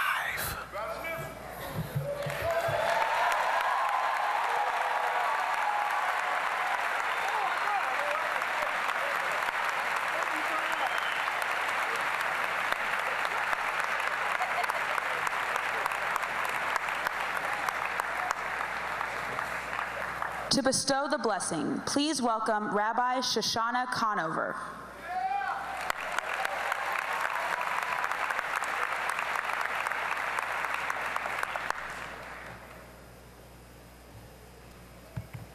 Mayor Brandon Johnson, I know that your biblical inspiration is Joseph. With him you identify, and through him, that dream interpreter, you realize your own dreams. So like Joseph, Mayor Johnson, may you wear a coat of many colors, colors that represent all humanity, all ethnicities, all of Chicago, black, brown, and white, Asian, indigenous, and Latinx. And may you realize, like Joseph, that a coat is just a coat. It can be ripped off, torn apart, bloodied. So may God place within you a heart of many colors. And may your rainbow heart beat in the rhythm of all Chicago. Like Joseph, dear Mayor, may you prevail over every temptation. Certainly they will continue to come your way and increase. But like Joseph with Potiphar's wife, may you be reminded of the values handed down to you by your father, Pastor Andrew Johnson, and your beloved late mother, Wilma Jean Johnson. And may you continue to act with the kind of integrity that has brought you to this very moment. Like Joseph, may you have the courage to go into dark places, to witness those who feel forgotten in detention centers and prisons. See them, listen to their dreams, help them behold their destiny of repentance and repair, reform, restoration, healing, and flourishing. Mayor, give our youth hope. There are too many deserts in our city. Food deserts, housing deserts, healthcare deserts, education deserts. Much of where we look, we face famine. We lack hope. Like Joseph, Mayor Johnson, help every neighborhood, every citizen thrive. Not only through your vision, but with careful planning and thoughtful collaboration, so that, like Joseph, when people come from far away lands looking for a brighter future, Mayor, you will help us welcome them because we thrive. And like our beloved Joseph, who brought his family together, uniting them after decades of division, Mayor, unite us. Lead us to our common destiny. Chicago, a beacon of light in our great yet frayed nation. Teach us to strengthen our big shoulders. We are our brother's keeper. We are our sister's keeper. We are our siblings' keeper. Mayor Brandon Johnson, our Joseph, may you see God's hand in the work that you do. Like your biblical brother, may you have occasion to say, Ki limichnya shalachani Elokim lifnechem. It was to save life that God sent me before you. Oh God, we pray, strengthen Brandon Johnson. He has lives to save, a city to unite and heal. Remind him that you are with him, guiding him. God, protect him, keep him safe. God, look over his loved ones, Stacy, Owen, Ethan, and Braden. Give him time, God, to cherish them, to give them his gladness, even as he works to build a better Chicago for them, and with all of us, by his side, in his heart. Amen.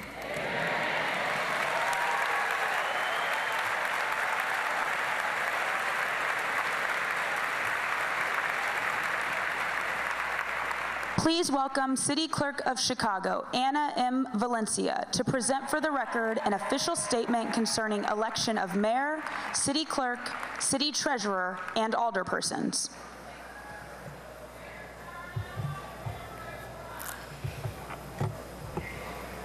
Mayor Lightfoot, Mayor-elect Johnson, Treasurers Conyers-Irvin, members of the City Council. The Clerk of the Cook County has filed in the Office of the City Clerk the official statements of election for the offices of Mayor, City Clerk, City Treasurer, and Alderpersons of the 50 wards of the City of Chicago.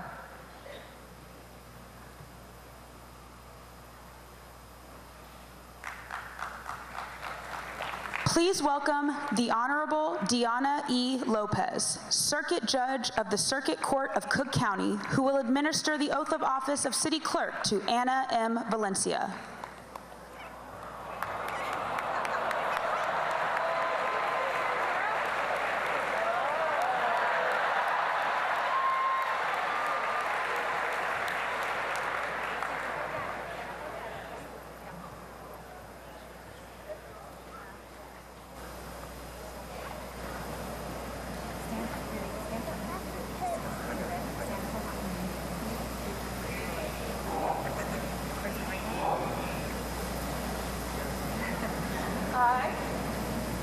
I, Anna Valencia, do solemnly swear that I will support the Constitution of the United States that I will support the Constitution of the United States and the Constitution of the State of Illinois, and the Constitution of the State of Illinois, and that I will faithfully discharge the duties of the office of the Clerk of the City of Chicago, duties of the office of the Clerk of the City of Chicago, according to the best of my ability. according to the best of my ability. Congratulations. Thank you.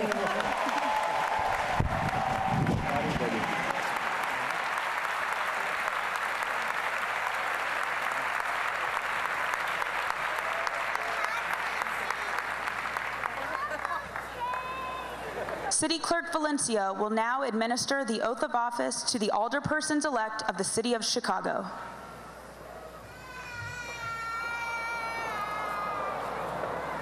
She'll be okay. She has M&Ms.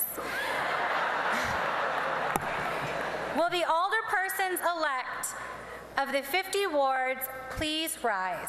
Please raise your right hand. Oh, please rise.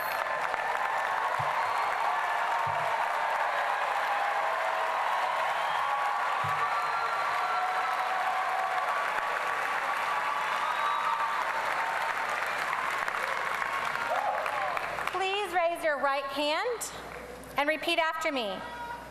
I state your name.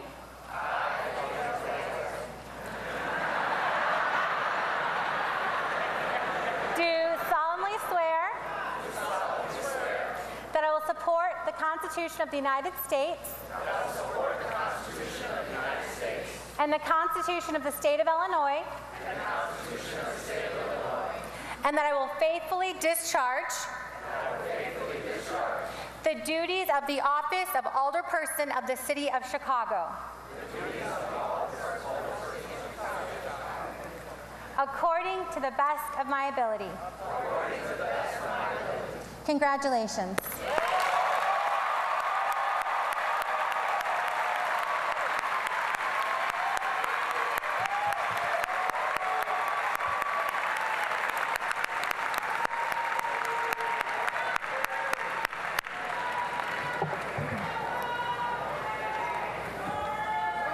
Please be seated.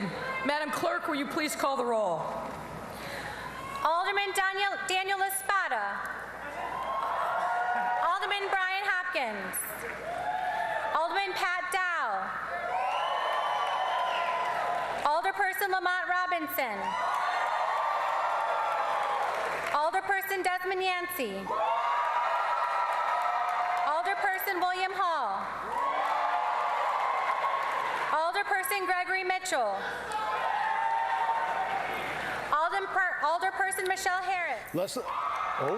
I thought she almost said Hairston. Alderperson Anthony Beal. They might miss you there, right? They have a quorum, right? We've determined that. Peter Chico. Well, now they do because the new ones have been sworn in. Okay.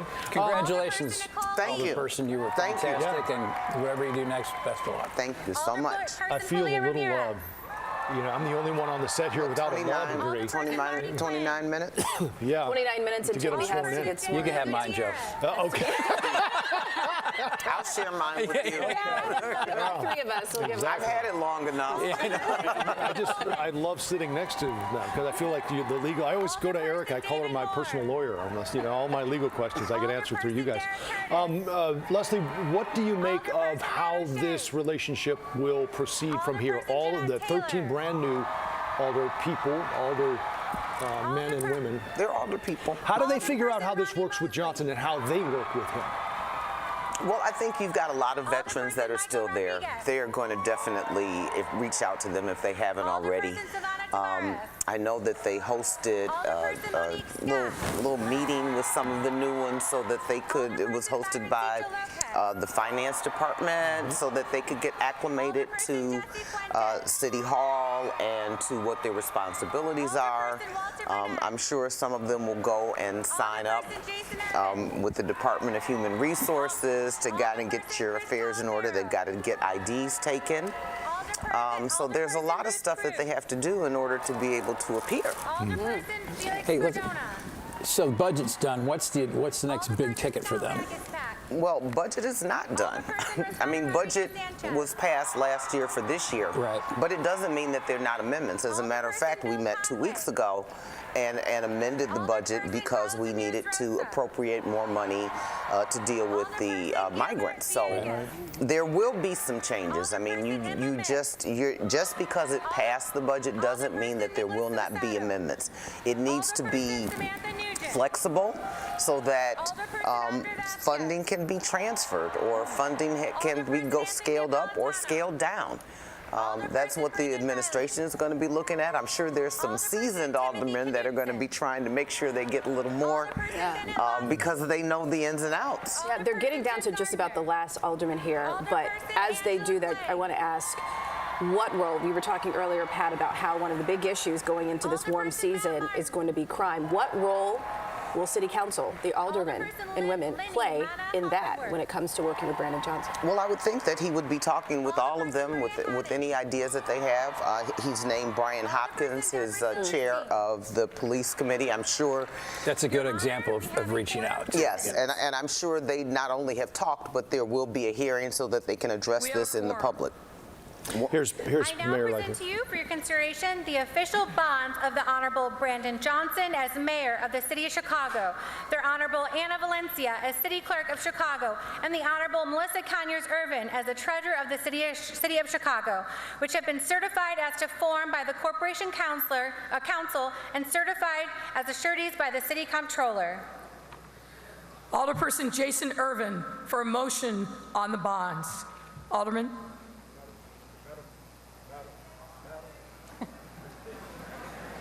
You want to come here? Jason, just come here.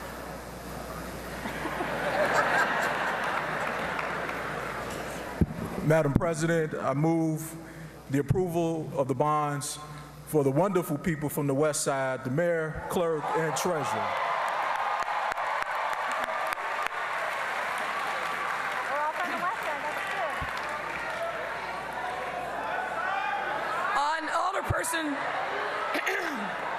On Alderperson Jason Irvin's motion to approve the bonds, all those in favor of the motion say aye. Any opposed say no. The ayes have it, and the bonds are approved.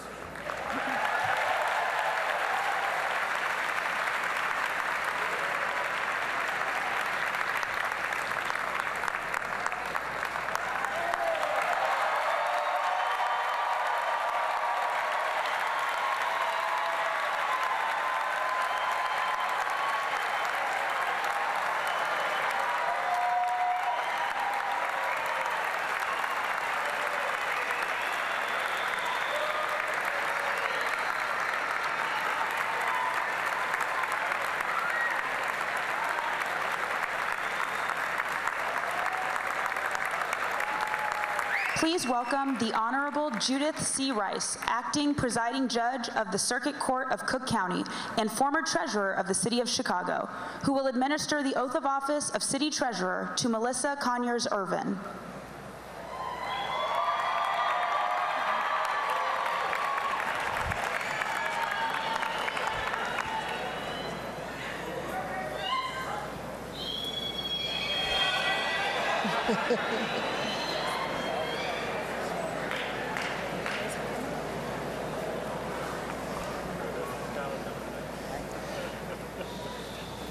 Raise your right hand and repeat after me.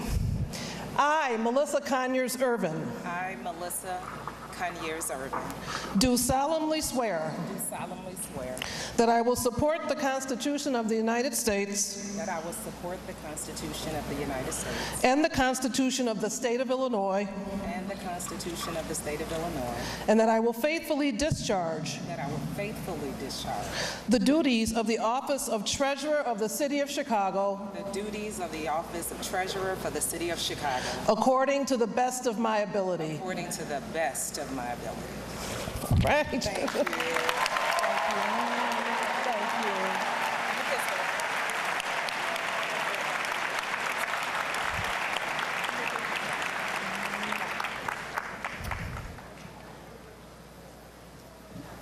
To dedicate a prayer for peace and guidance, please welcome Imam Hassan Ali.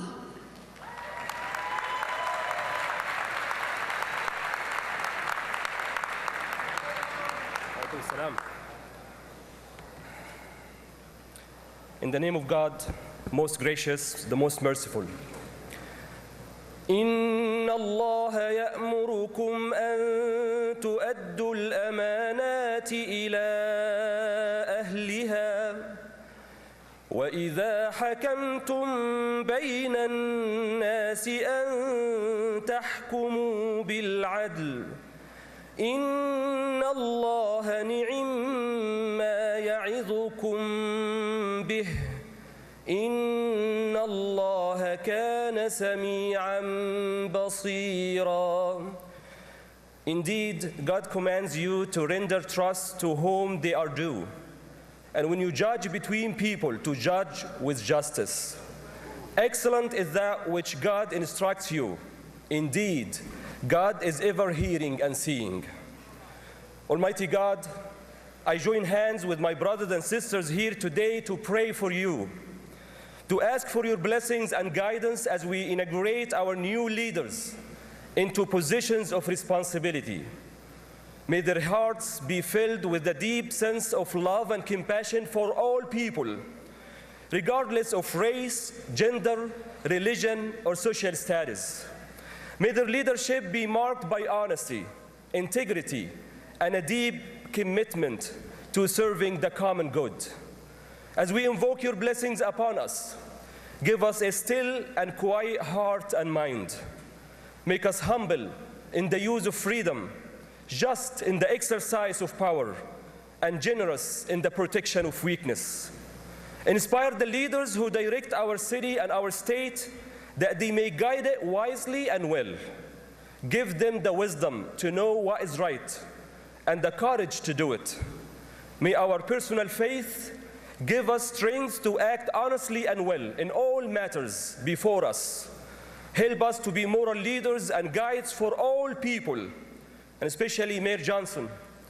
As he's about to take the oath, may his efforts of goodness, peace, and security be blessed with insight and guided by understanding and wisdom. May this morning be a new era for our city and our state, as we humble ourselves and acknowledge you alone as our Savior and Lord. Almighty God, you are the source of life, peace, and love. Accept our prayers today and every day. Amen.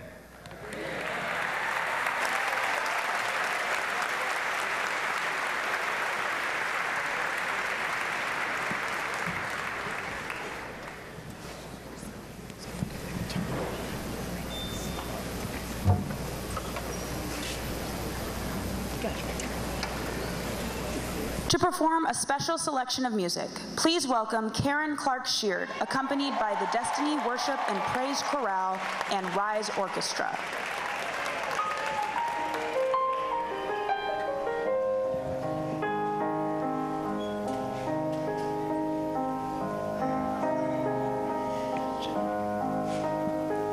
To dream the impossible dream, to fight the unbeatable foe, to bear the unbearable sorrow, to run where the brave dare to go, to dream the impossible dream. Oh, how matter how hopeless, no matter how far, to dream the impossible dream.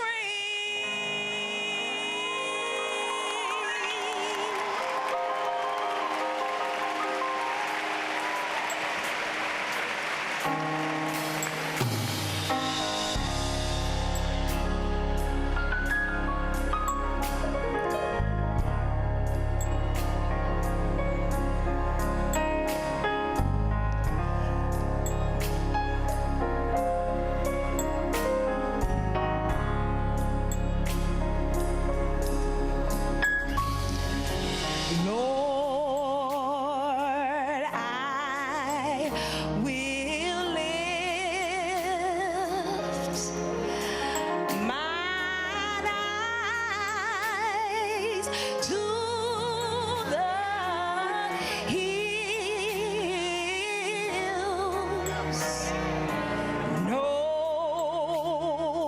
knowing my help is coming for you. Your peace you give me in the time of the storm.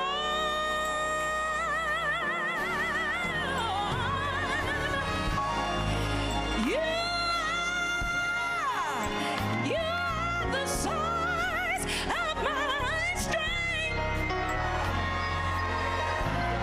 You are the strength of my life.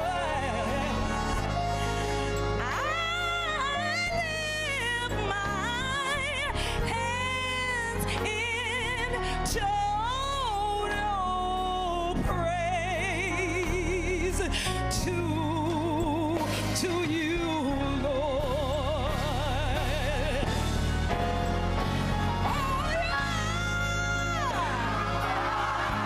Yes, you are.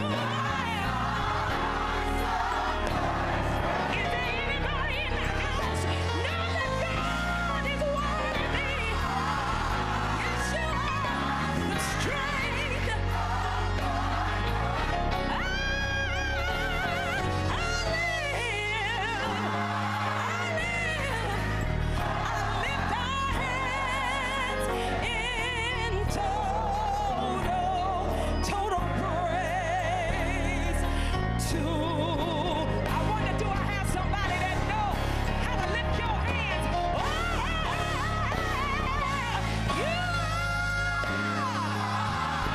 Yes, you are the source.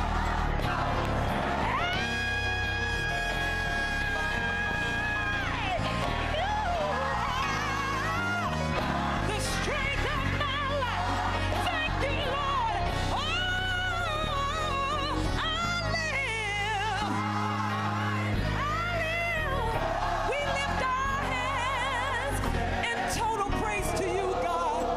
Oh, for this chance, hallelujah, to you. Oh, we bless your name. We honor your name, Jesus. There's nobody like you, Lord.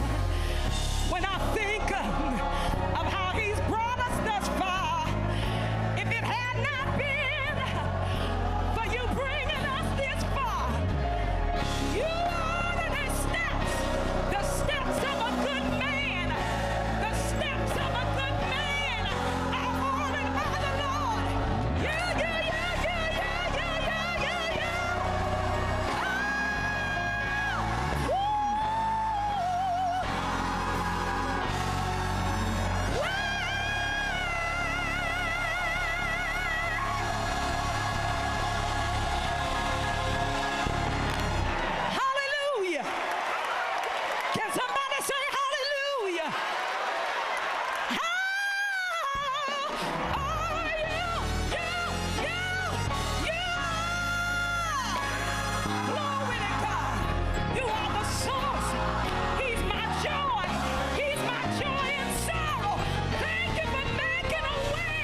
Hallelujah. Thank you for preparing a table before us in the presence of our enemies.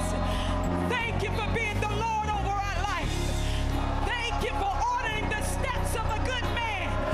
Thank you, Father. Thank you for joy, peace, life, joy, peace, life, joy, happiness. We cover protection over you. Yeah, we bless your name. Amen.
The Grammy Award-winning gospel singer Karen Clark Sheard, known by so many.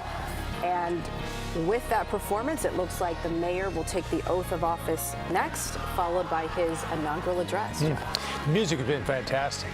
And it's almost as if we talked a minute ago, like it's a bit of church on Monday, because you hear that Hammond organ and you feel like you're in church, and it definitely looks like it as well. And there's a theme or two that carried through the invocation, which was called "Whereas a Dream Can Blast Off."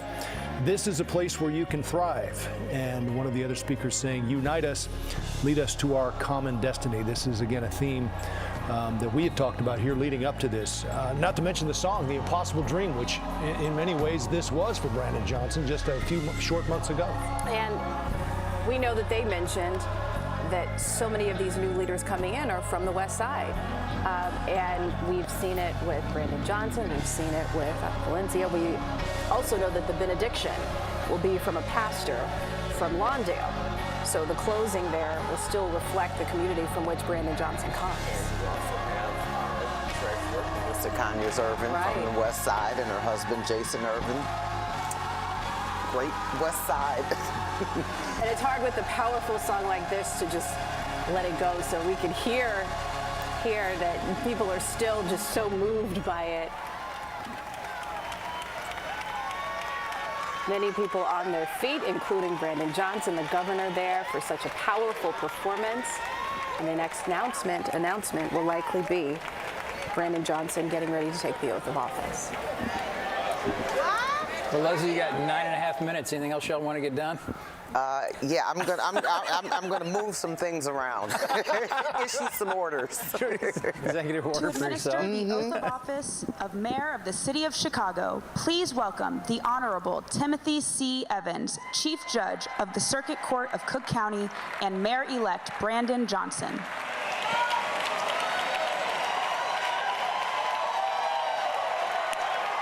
Look out, boy. This day was coming, wasn't it? We did. Yeah.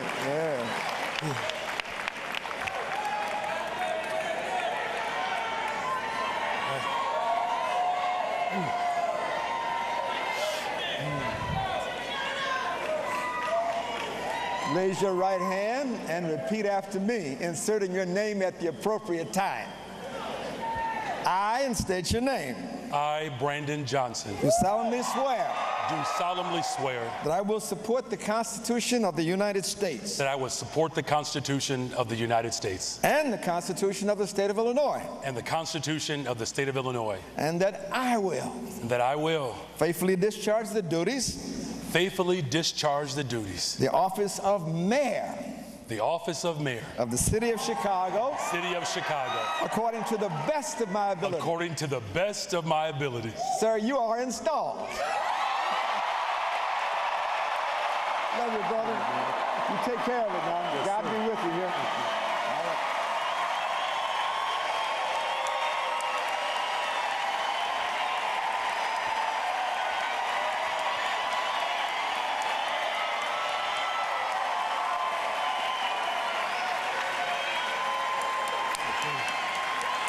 All right.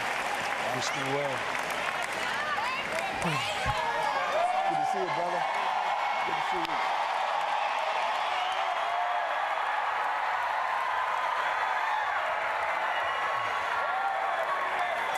Thank you. Thank you.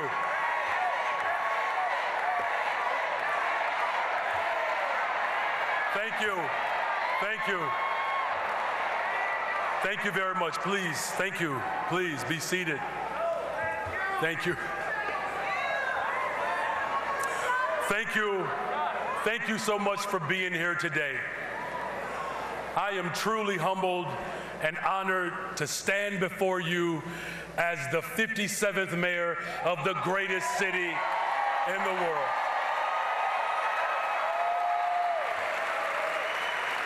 And I truly believe that. It's not just the incredible natural beauty of our city as you look out over Lake Michigan. It's not just the outstanding food, from pizza to Italian beef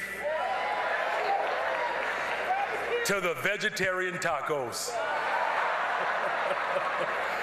It's not just our art and music that pushes the boundaries and redefines genres. I believe what truly makes us great is our people. And not just the names that show up in our history books, but the ones that show up in our schools, on the beat, at the work site, at the concert hall, and of course in the boardrooms, and of course at the respite center, looking out for strangers in need. Chicagoans, we show up. And we have leaders who show up too. And that's why I'm grateful that we have Governor J.B. Pritzker, Lieutenant Governor Juliana Stratton, Senator Dick Durbin, Senator Tammy Duckworth, Senate President Don Harmon, the first black speaker, House Speaker Chris Welch, our entire congressional delegation, Cook County Board President Tony Preckwinkle, the members of the General Assembly, and of course my former colleagues at the Cook County Board, and to every other elected leader who is here today, thank you for your service and thank you for being here. And to the City Treasurer, Melissa Conyers-Irvin, and the City Clerk, Anna Valencia, congratulations on your inaugurations. I look forward to serving with both of you and building a stronger city together. And to the members of the City Council, and especially the 13 newly elected alderpersons, congratulations. This is your day too, and you deserve recognition, and I'm gonna turn around and clap for them.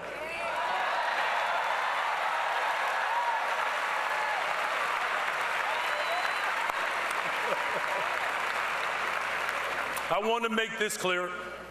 The people of Chicago are counting on us to work together, to collaborate to make their lives better every day. Now, we won't always agree, but I won't ever question your motives or your commitment, and I'll always do my part to find common ground.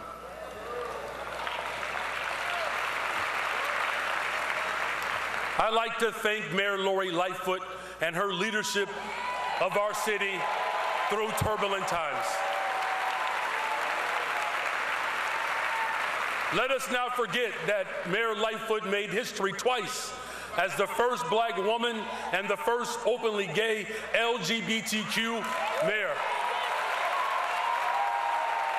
And in doing so, she broadened the imagination of so many young people across this city, including my daughter. Lori, I am grateful to you for your service and your sacrifice.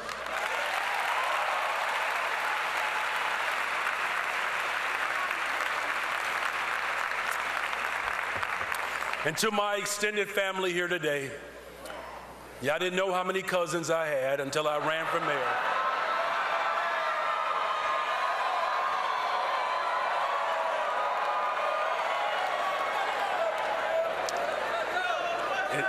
And to my play cousins. But also my 3 children, Owen, Ethan, and Braden, and of course my wife, Stacy.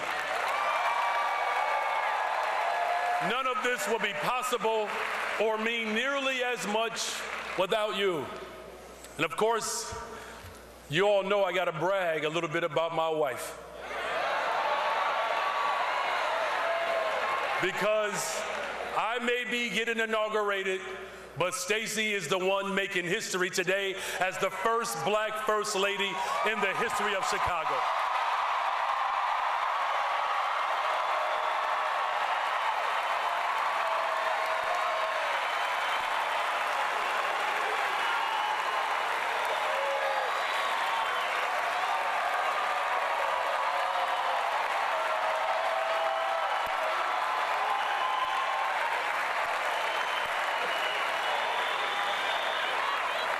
Stacy, your love and care for Chicago is only dwarfed by your love for our family.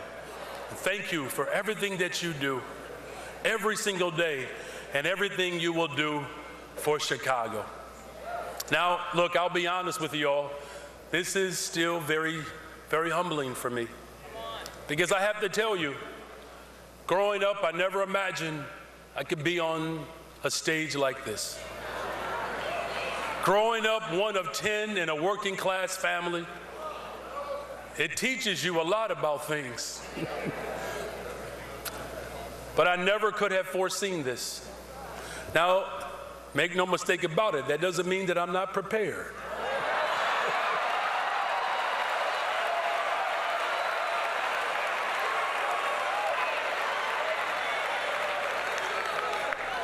In fact, I think often about my upbringing and the lessons that my parents and my siblings instilled. My mother is not here today, she's an ancestor. But my mother had the biggest heart of anyone that I know. She always made room for one more at the table. A cousin, a neighbor, someone in need of a warm meal and a warm embrace. She taught me to love people. And that's ultimately the reason I stand before you today. And I can feel your Wilma Jean Johnson in this room. Now, my father is here.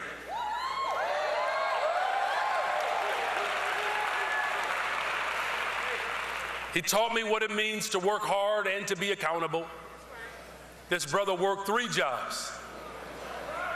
Now, he was a carpenter and a pastor. You understand the pressure growing up in a house when your father is just like Jesus?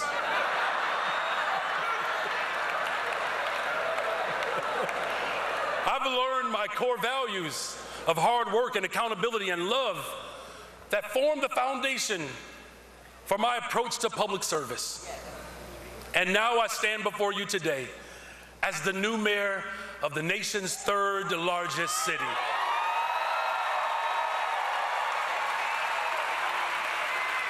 A place where to hope and to have opportunity.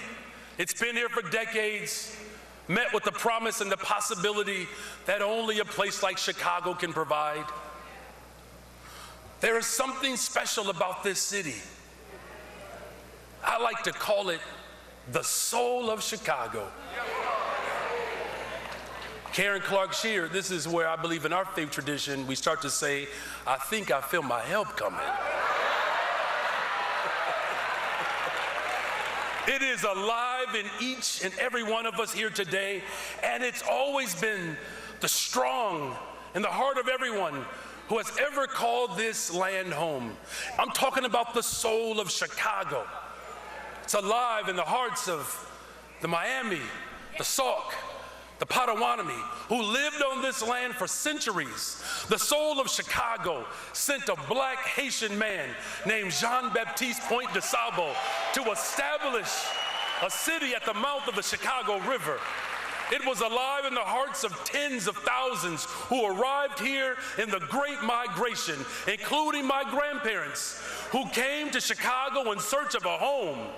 They injected the soul, the rhythm, combined with the traditions of the South, like the blues and, of course, the new cadence, making Chicago the center of both black enterprise and black freedom struggles. It is the soul of Chicago that brought immigrants from all over the world to work, to organize, to build the first skyscraper, to flee persecution in one country and create an entire industry in another country, including one of the largest hospitality companies in the world. I'm talking about the soul of Chicago. Because that same soul spurred two immigrants from Guatemala to Humboldt Park, where they raised a daughter named Delia Ramirez.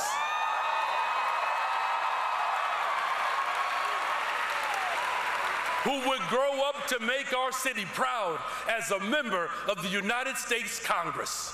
Congresswoman Ramirez was born in the same public hospital where I, a child of the Great Migration, received life-saving asthma treatment.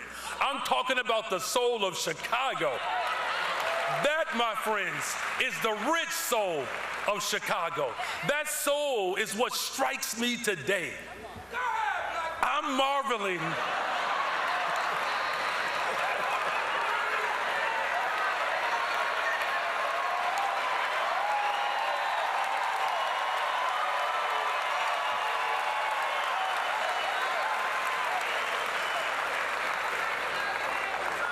Boy, West Siders are everywhere.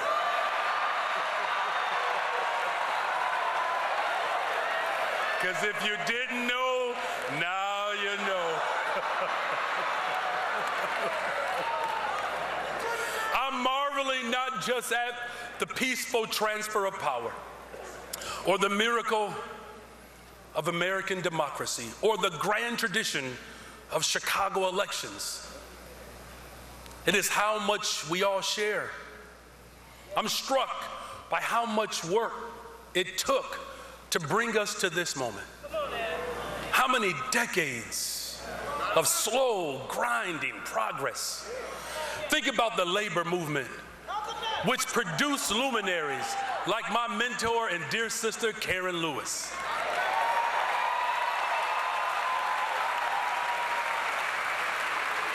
Who modeled true social justice unionism and helped lead the multiracial, multicultural working class movement that organized its way to this moment. The same labor movement that raised wages, established the 40-hour work week, and built the middle class in this city. From the civil rights movement, embodied by our very own brother, Reverend Jesse Jackson Sr.,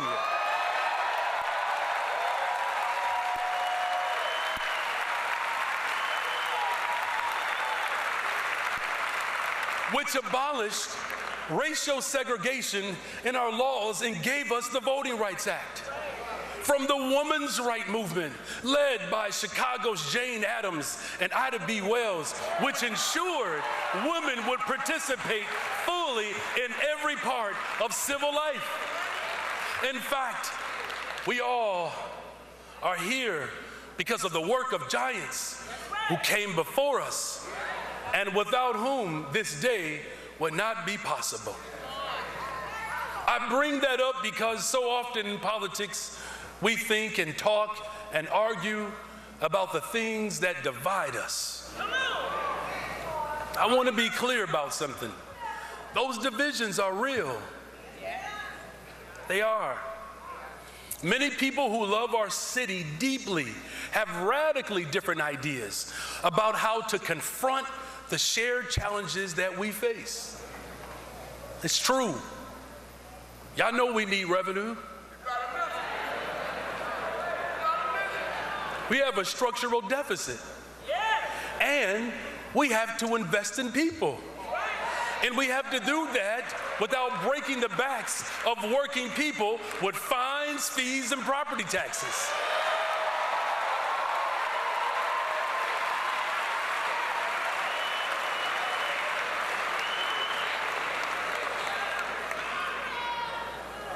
You can't make people feel bad because they have a payment plan.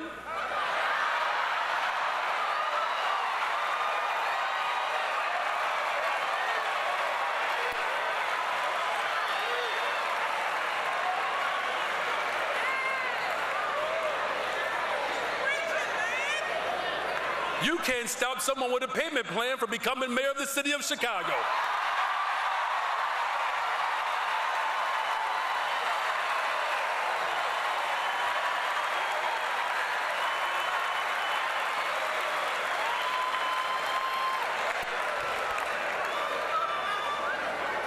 Oh, my help is coming this morning. But too many Chicagoans, though, fear for their safety.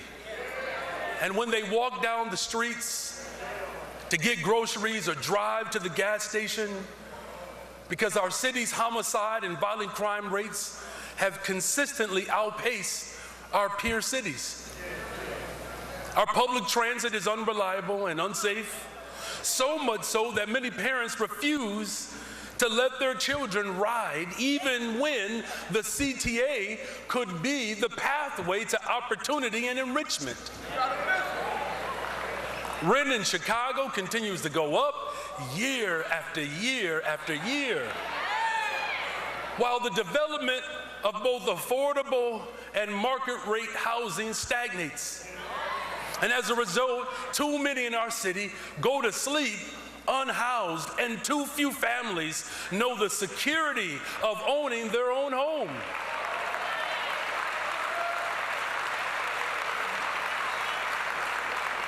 Our downtown commercial corridors still bear the scars of the pandemic, with higher vacancy rates and lower foot traffic.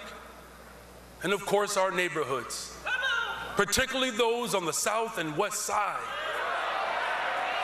have still not tasted the fruits of the investments that they demand and deserve.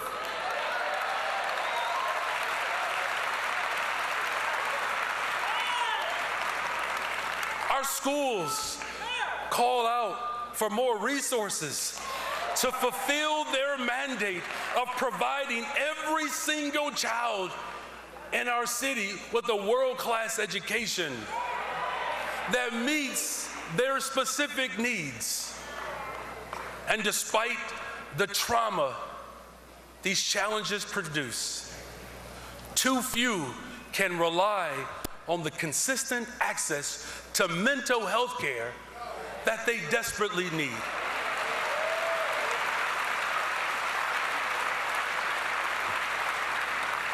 But as we debate and discuss the solutions to these crises, I want to remind us that we have the real conversation. And that conversation is about the soul of Chicago. It's alive.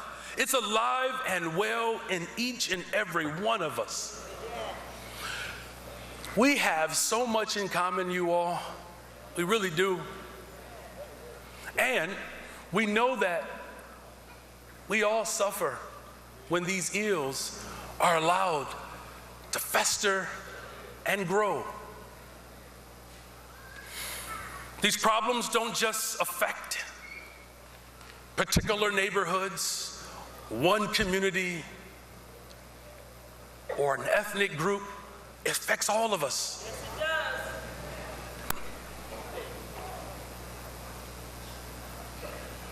You know, the tears of Adam Toledo, his parents, the tears of Adam Toledo's parents are made of the same sorrow as the parents of Officer Preston's parents.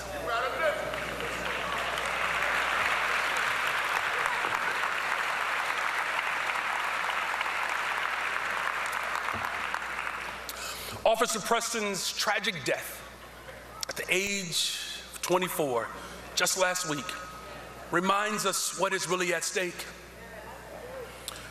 When we talk about the future of Chicago, we have to be very clear about what's at stake, because she joined the Chicago Police Department for the very same reason that I ran to become the next mayor of the city of Chicago. She believed that through public service, she could be a conduit for justice.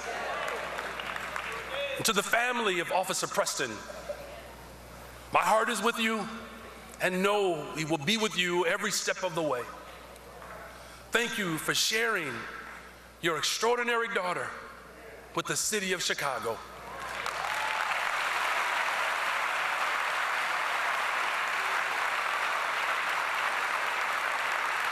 Now, thank you.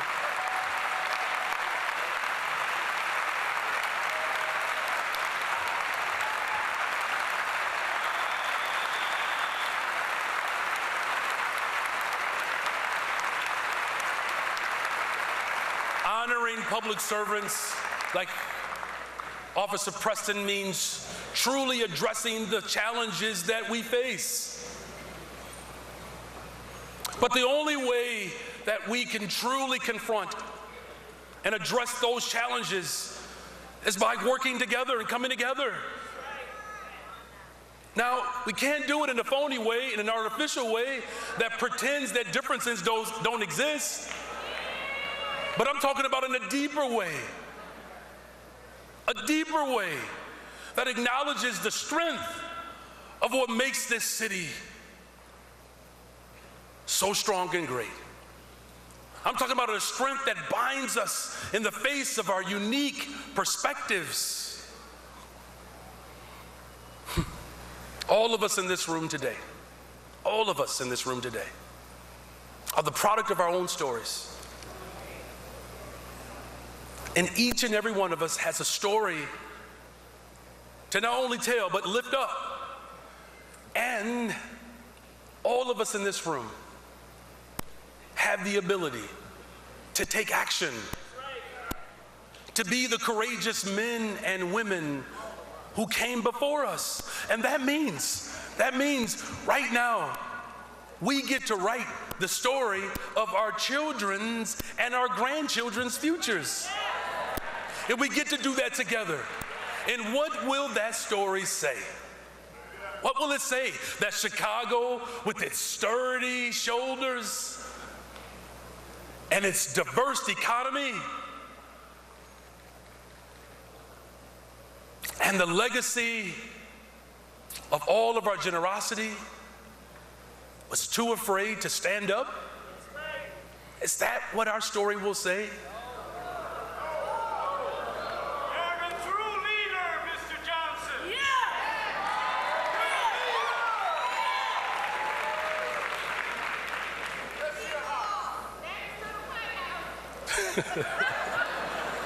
Thank you. We get to tell a different story. I'm talking about a story that binds us together. We don't want our story to be told that we were unable to house the unhoused or provide a safe harbor for those who are seeking refuge here.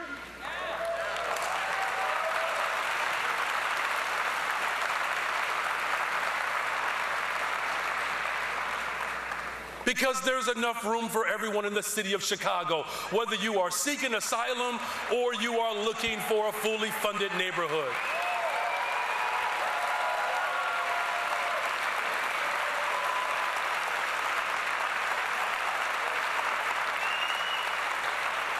We don't want our story to say that we did not invest in all of the people and all of the communities that make our city great.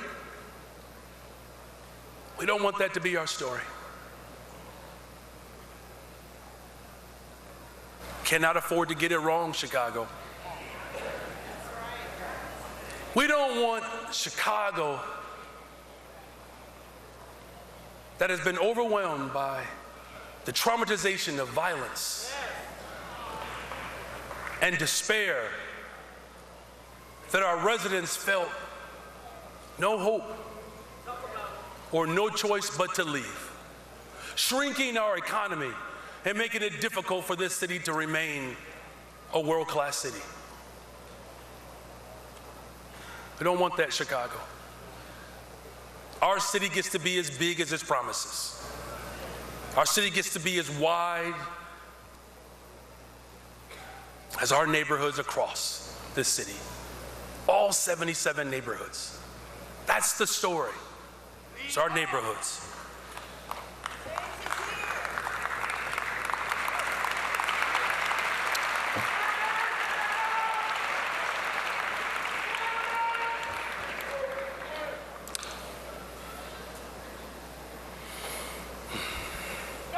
I'm breathing it in, you all.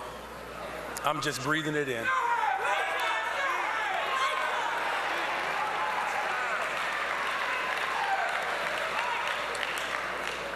And so again, I'll repeat it again. We don't want our story to be that Chicago became so traumatized by violence and despair that our residents felt no other choice but to leave.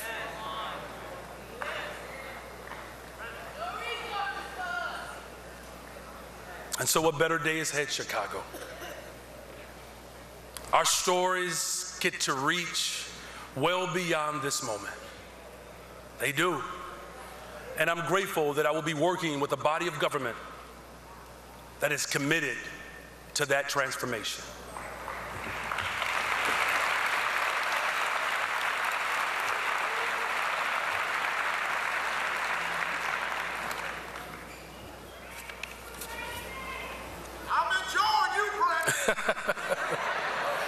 But here's the thing, no, it won't be. That will not be our story. Not on my watch.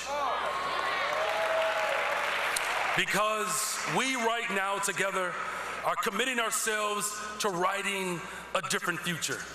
As a pastor's son, I'm reminded of a scripture, Matthew 6:21. For where your treasure is, there your heart will be also. And let's show the world, Chicago, where our heart is. Let's build a Chicago that is the economic marvel of our state, the Midwest, and this nation. Let's build a Chicago that means that our economy gets to grow by rerouting the rivers of prosperity to the banks of disinvestment so that no one goes thirsty. Too much of our land is dry right now, and we have to change that, and we can. See, I live in one of those drier communities, the beautiful Austin neighborhood on the mighty west side of Chicago. And the very fact that the mayor of Chicago lives in one of the most disinvested and violent communities in the city, it shows us what's possible. So let's not be discouraged by what it is.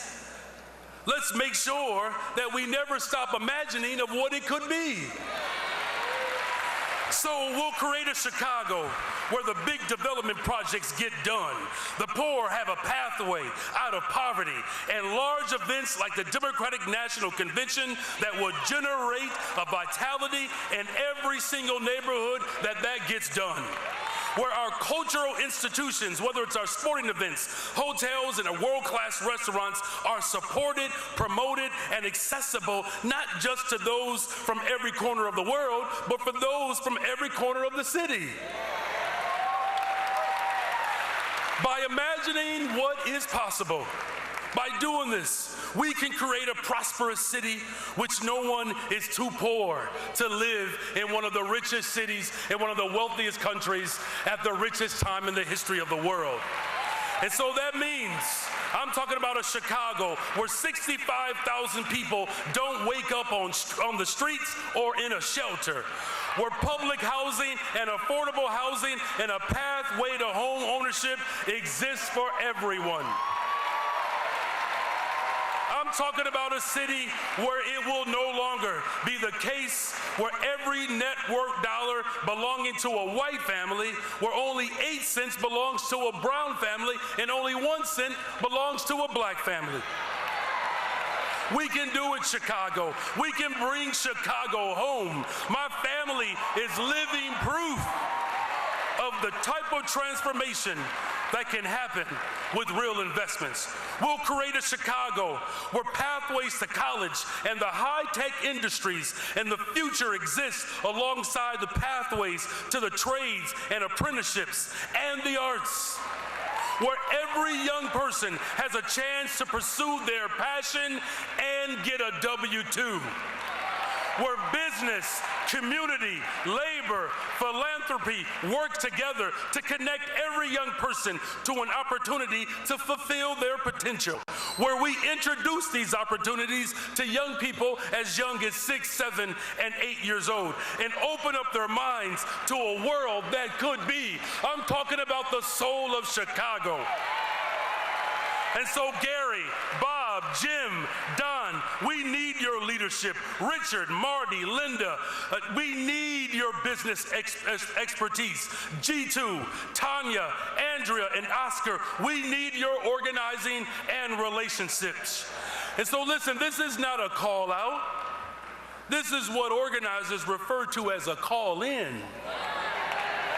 And I'm talking about calling in the wisdom of the soul of Chicago, calling in the compassion of the soul of Chicago, calling in the expertise. I'm talking about calling in every single person in the city of Chicago to build a city that works for everyone. So let's get to work where we double the amount of young people that we hire. Some say that we have to wait 20 years for the efforts to pay dividends. I don't believe that. We can change lives of people in Chicago right now. So let's show our heart is in our young people's education. Let's create a public education system that resources children based on need and not just on numbers, where every single child in every neighborhood, whether they fill out an application or not, whether they are bilingual or not, special needs or not, has access to a world-class education.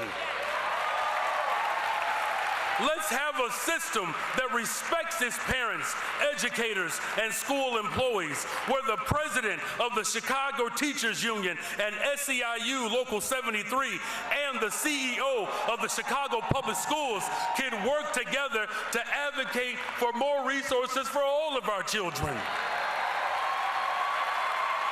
So, Stacy, Diane, Pedro, I need you. We can do this together. Tony and Juan, let's do the same thing for city colleges, which should be a gateway to opportunity for all of our neighborhoods. And so, while we're at it, let's work together to make sure that there is child care for all for every single person in the city of Chicago.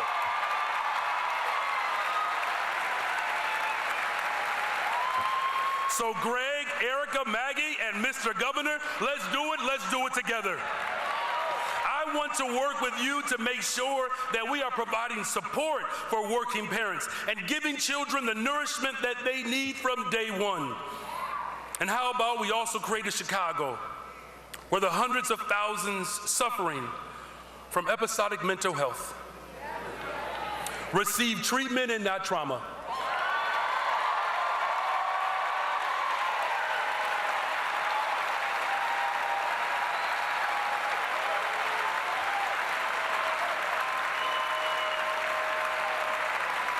Because people like my late brother Leon, who died addicted and unhoused, if only there was treatment. I want to make sure that no one ever has to suffer because they do not have access to mental health services. And people have told us no for too long. It's a matter of life and death. So let's bring together the private sector, the public sector, the county, the state, and the federal government to find the best solutions for delivering these services, including reopening our mental health care centers across the city of Chicago.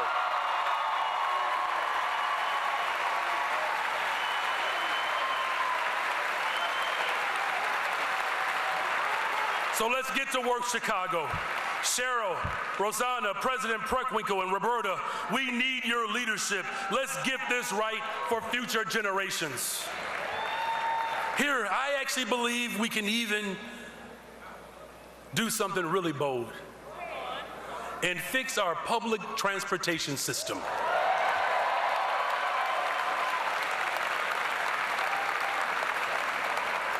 We can secure safety and convenience for cyclists while making significant investments in the reliability, the safety, and the connectivity of our buses and trains in every single neighborhood.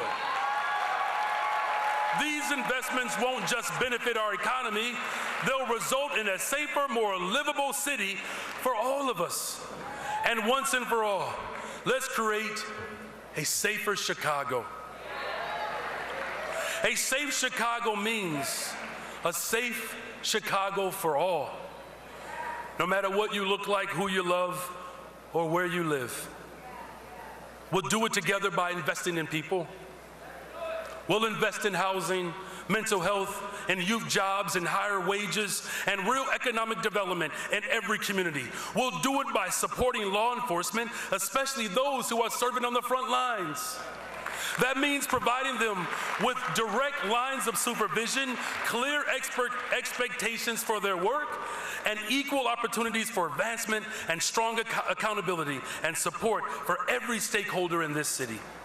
Our faith leaders, our philanthropic institutions, our business community, violence interrupters, researchers, educators, coaches, counselors. It's going to take all of us. Not one of us can sit down in order to make a better, stronger, safer Chicago. I'm counting on the entire city to deliver on this.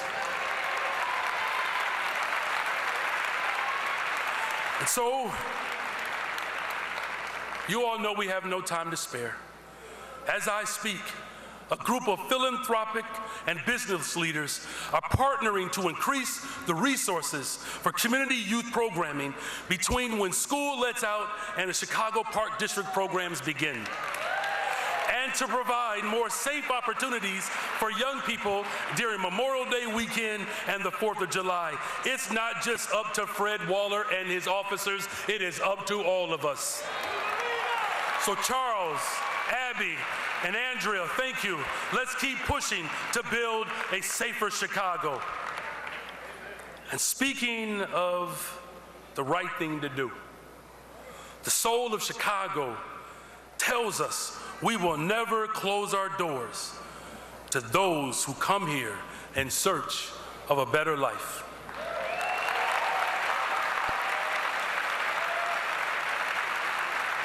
For as Scripture says, I was hungry and you gave me something to eat. I was thirsty and you gave me something to drink. I was a stranger and you invited me in. I needed clothes and you clothed me. I was sick and you looked after me. I was in prison and you came to visit me. That has always been the soul of Chicago, and it will always be the soul of Chicago.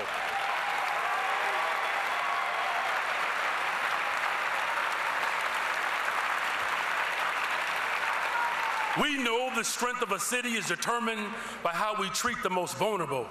And so we choose to be a strong city. We must reject a zero-sum formulation between investing in those who have been here for decades and supporting those who have been sit here on a bus even this morning.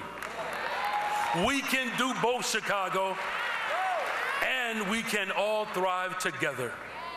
I stand before you today deeply optimistic about the future, not because I'm ignorant of the challenges, but because I'm deeply aware of our history. From the Great Chicago Fire, to the Red Summer of 2019, to the 1968 riots, to now the aftermath of pandemic and unrest, our city has faced enormous challenges before, and every challenge has also been hidden within it tremendous opportunity.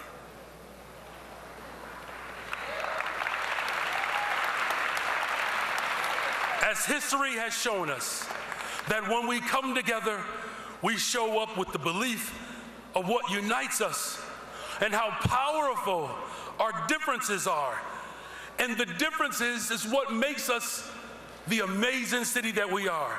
There is no limit, Chicago, to what we can achieve when we do it together. And we can, and we will deliver for every single person in the city of Chicago. I say this today with a deep belief and conviction that our best and brighter days are ahead of us. We can lead Chicago to a new era. Together, we can build a better, stronger, safer Chicago. We just have to look deep into the soul of Chicago. Can I get a witness? As Reverend Meek said, are you with me or am I by myself? I'm talking about the soul of Chicago. Whether you live in Jefferson Park or Morgan Park or McKinley Park or Gage Park or in Humboldt Park, I'm talking about a revival in the city of Chicago where the soul of Chicago comes alive. A brand new Chicago is in front of us. I can't wait to continue to lead this city towards a future that generations to come will look back and see the soul of Chicago that has made it possible for posterity. Thank you all. My name is Brandon Johnson, and I am the 57th mayor of the city of Chicago.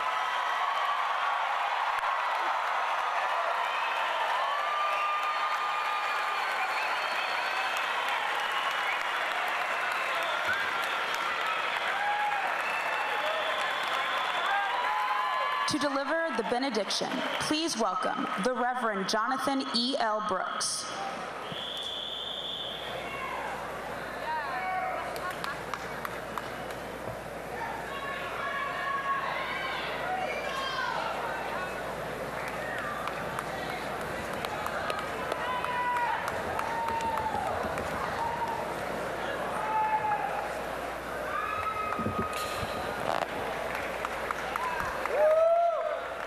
Today, we who call God many different names and we who choose not to call on God at all Chicagoans of diverse neighborhoods, races, sexual orientations, and languages, today we do not take for granted this peaceful transfer of power. We are grateful for the past leaders who have renewed our city and for the incoming leaders who are dedicated to the promise of our city's future. We rejoice in Chicago, whose murals open our hearts, whose culture stimulates our minds, whose food delights our palates, diversity inspires our souls, and history deepens our roots. As we conclude this inauguration ceremony, as the mayor stated, may we forever be in awe of all that had to happen in our lives to be here at this moment right now. May we be good stewards of time, money, freedom, and all the other blessings we have received. May we bring compassion to the center of our lives and treat all people, no matter how different, with the reverence they deserve. May we work together for common goals, purposes, and unity in our city. May we recognize that our lives will be measured not by the titles we carry, but by the number of hearts we heal and the lives we transform. May we be vigilant so that we never forget where we came from, nor neglect those we are here to serve. And on this day, as our new mayor, Mayor Brandon Johnson, takes the office of responsibility, this day, we bless Mayor Brandon Johnson and his family as they begin their time of service.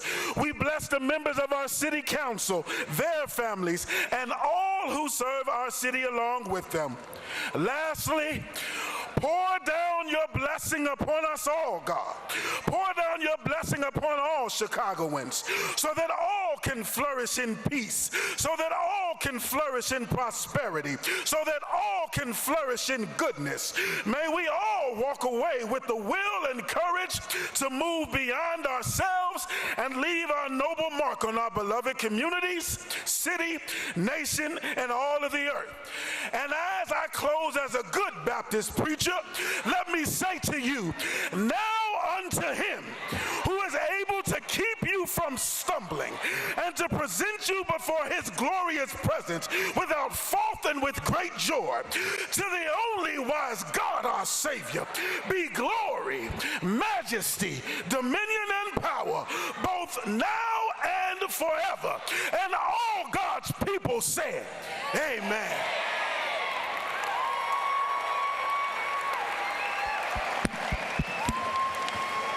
Now, despite what you just witnessed, I know it feels like a church service, but this is actually an official city council meeting.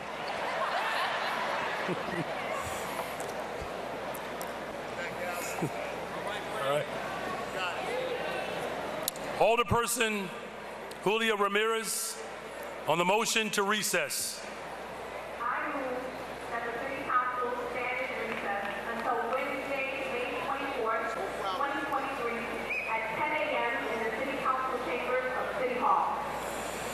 Alderperson Julio Ramirez has moved that the City Council stand in recess.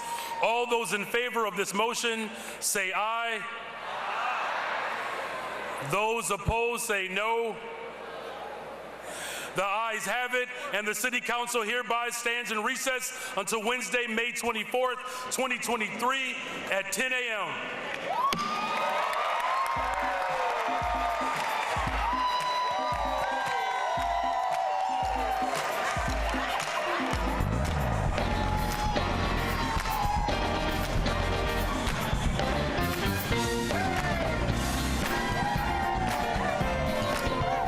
Joe, panelists, we've been listening in. That's the conclusion of Inauguration 2023, and they're ending it with the song Best Is Yet to Come, a well-known gospel song that, as Brandon mentioned, in this atmosphere, it felt very church-like. That echoed throughout, and we have reached the conclusion of what seemed to be about a 35 to 40-minute speech. Right.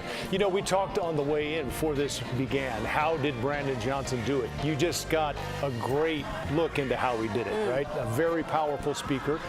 And Leslie, it felt to me like this was as much pep rally as there was anything. I mean, this was a let's do this. Let's create a safe Chicago. Let's do it together. Almost as if he was calling on the city to rally around him. Well, that's exactly what I think that he was doing. I mean, when you're coming off of the heels of an election where there have been so many different opinions and so much information out there, what you really want to do and what people were looking for him to do is, how are you going to unify the city? Well, he just took his time and he told us what his plans are. And the question is, are you on board? Pat, I know you had it written down, circled many, many times, Soul of Chicago. We heard that as a theme throughout. Talk about the collaboration, the inclusiveness, specifically coming off of an election where it was a quite divided and divisive election cycle.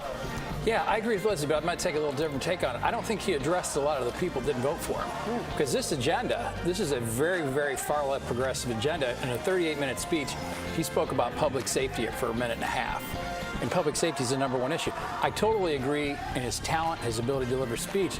But now we got to get to work and getting everybody unified around these things that are very progressive things to do, talking about taxing the rich and things like that.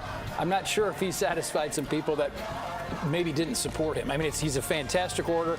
He's a talented guy, but I wanted a little more reaching out to people that didn't vote for him. Well, I didn't see it that way. I saw him as actually reaching out and asking. I'm looking for the brightest, the best. I need all the experience. And I saw him, I see that as talking to everyone. Yeah, but when he was talking about the issues, he wasn't talking about any of the issues that the other side ran on, and particularly to only spend that much time on public safety in one sentence. Well, he didn't spend any time on the environment. I mean, you know, no, but he did spend time on a lot of big ticket spend things, and we're going to invest here, and we're going to, like, hey, you know, there's only so much money. He did make a point of supporting law enforcement, Pat, and he did make a point of trying. But it was for 30 seconds of a 35-minute speech. You wanted more. You wanted a bold plan. I just wanted more reach out. Hey, we didn't agree, but yeah, we need to do things. Maybe there was nothing to appease the other side at all, other than saying we all need to work together. I get that, I can say that, but there's going to have to be more specifics on this down the road. And so what are you looking at from him?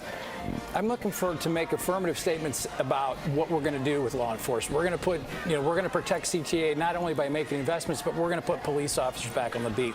We're going to put them in the CTA buses so your kids are safe. He could have done that, I think. Well, he did say that. He talked about the transportation. Yeah, that was his bold plan. But it was investment, not, he said that's his bold plan. And then the next sentence is investment, which to the people that didn't vote for him, investment just means we're going to spend more money. Well, I'm just going to say to that, hold tight, hang tight, because I think when he appoints the new acting police superintendent, he is not a policeman, so I think it might be a little premature. Hey, his pick right now is good. It might be premature for him to lay out but I think that's a meeting that he's probably having with the new superintendent, and we'll lay that out. I can't believe that he wouldn't do that. So I think what you're coming from the other side of it. Yeah, but you can't say that. I didn't hear us inviting the other side. Yeah, but you can't say that. It'll be interesting to see, though, as we start to do stories over the next few days, even today, what the general public, people who may be on the more conservative side, they have that same perspective. It's not even conservative. This is pretty far progressive. This is, I mean, there's some moderate Democrats that may want to. The fact that children should have nourishment when they go to school is far left? No, that's the big, we can always pick out one thing and do that. But well, I can give you another example there was no talk about we need to create, create a better business environment. Things that the other side wanted to hear. Well, if we could put a pin in that for just a moment, just to let you all know, we have team coverage. So our Dana and Chris, they're standing by at City Hall. They will likely have the opportunity later in the afternoon when he invites the people in to get some perspective from many of them that heard the speech. Right now, though, we want to go back out to our Marie Saavedra. She witnessed the ceremony in person and had a really good idea of the feeling, probably that atmosphere in there even more so. So, Marie, we send it over to you. Yeah, Joe and Erica, sorry if I couldn't catch you there at the end. Still very loud in here as the ceremony wraps up. My goal is to communicate to you just a few behind-the-scenes things to give you that temperature of the room at various parts of the ceremony today. A few things that jumped out for me. When outgoing Mary Laura Langford was first announced entering this room, there was a very long, extended standing ovation for her. Once Brandon Johnson entered the room and everybody got settled, there was a bit of a lull, and you could hear competing chants from various teachers' unions. We heard CTU members chanting. We heard SEIU members chanting, so that stood out to me. I want to mention a part when we heard from a woman who was representing Native Americans and indigenous people of Chicago and of Illinois, and you may have heard some yelling in the background. There were two women that appeared to be in traditional dress yelling during that speech. They were escorted out by security, not sure what they were trying to address. It was difficult to hear, but clearly they actively plan to make a statement in the middle of the presentation today.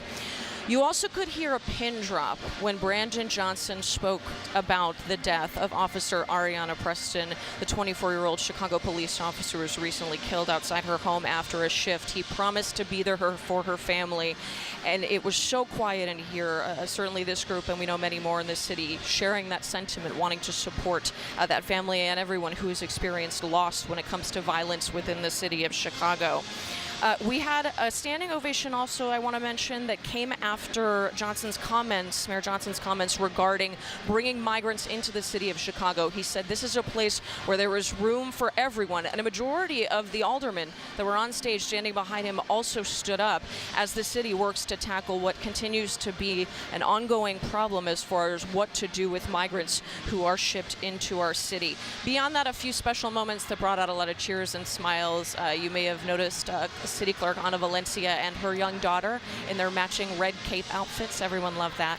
But lastly, the music was a standout, adding to the energy and the optimism within this room of people who are here to encourage, cheer on, and support our new city leaders, aldermen, both new and continuing into another term, and new Mayor Brandon Johnson. Back to you. All right, Marie, thank you. Energy and optimism, that's what we certainly felt this morning, and I'm sure it's what they're going to feel in about an hour and 15 minutes when an open house gets underway at City Hall with the brand new mayor. Brandon Johnson was interesting at the end of the speech, as if people didn't know who he was. He made it clear, I'm Brandon Johnson and I'm the 57th mayor. Yeah, you can tell he was delighted to say that one, and to use the gavel we saw. Yeah, absolutely, yeah. He'll be showing up there on the 5th floor pretty soon. Yeah, Chris Ty, Dana Kozlov, you've been there at City Hall where the festivities will continue in less than 90 minutes now, so we want to give it over to you. Yeah, we are expecting, they're expecting, it looks like a pretty big crowd here. They've been setting up for that open house all morning long. That's right. They have the stanchions set up. They're going to have folks kind of wind up the building from the first floor up to the fifth and overflow outside. Obviously, part of the messaging from Brandon Johnson today was kind of identifying himself as the most typical Chicagoan to be mayor, somebody who lives in a community that has seen a lot of violence and continues to see violence. He claims that he's the first mayor of Chicago whose kids have attended Chicago public schools. Kind of a more human level leader than we've seen in this building before. And you know what also caught my attention is towards the very beginning of the ceremony, the Mayor Johnson hugged outgoing Mayor Lori Lightfoot. I thought that was very gracious. And then she went down and she shook hands with all members of his family. And another thing that really struck me, and I know it struck you as well too, he did not say anything specific. Past mayors in their speeches, some of them have said, this is what I'm going to do. Mayor Lori Lightfoot 4 years ago said, I'm going to get rid of aldermanic privilege. And then she turned around and she pretty much stared down the alderman, right? Today, Mayor Johnson turned around and applauded the alderman and said, I will never question your commitment to your job or the city, but we need to work together. It's a warmth and authenticity that I think a lot of people have pointed to as one of Brandon Johnson's key traits that have really allowed him to break through the field from an unknown to an insider. And for a lot of folks who are watching this maybe at home, who are kind of getting their first real sample of Brandon Johnson, maybe that's enough to get them to say, hey, I want to come down to City Hall today and meet this guy. I have a rare opportunity to do it, and the door is open here at 2 o'clock to do just that. So, Joe and Erica, we're going to be here throughout the afternoon, monitor how things evolve as he makes his way over from UIC to his new office here downtown in the Loop on the 5th floor. On the 5th floor. However, we've been told that the sign on the 5th floor office door has not yet officially been changed. Other signs have, so we're going to be keeping an eye out for that. And then, of course, it will really be official. All right. Back to you guys. All right. Thank you, Chris and Dana. Jim Williams joins us live now from the newsroom with some of his thoughts on the day. Jim?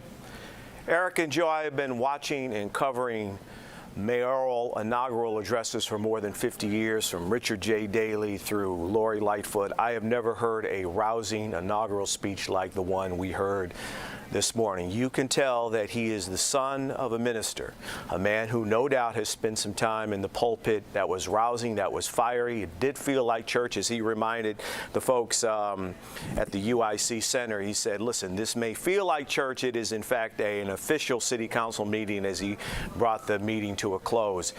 Soul of Chicago, as you noted, he invoked many times.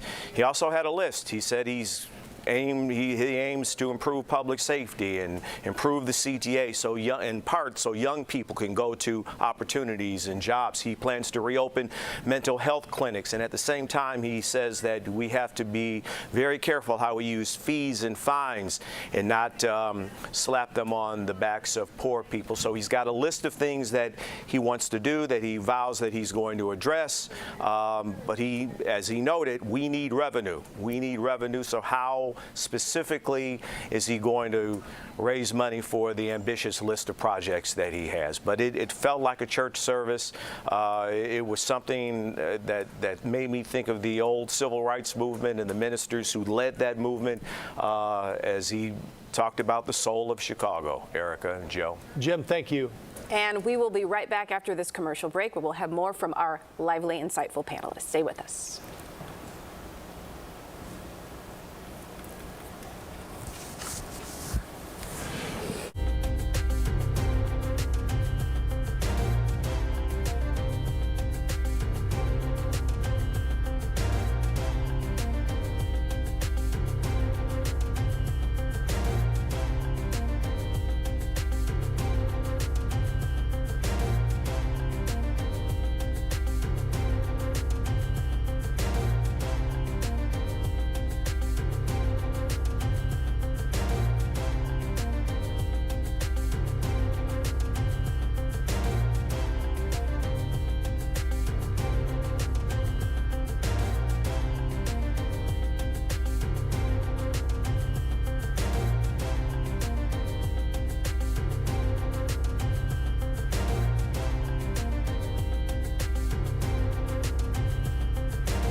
Welcome back. We have a new mayor in the city of Chicago, the 57th, Brandon Johnson, just sworn in about a half an hour ago, followed by a rousing pep rally to gather the city around what he called the soul of Chicago. Absolutely. And starting at 2 o'clock, he will be hosting the public at City Hall. We will be covering that. But before we get there, we want to turn back to our panelists, Leslie and Pat, for some final thoughts on the inauguration today. Pat, why don't we go back to you? Because, boy, you had some pretty sharp No, they weren't sharp there. to say, hey, I'm here to represent people that didn't vote for him, and I support him, and he's done a phenomenal job so far.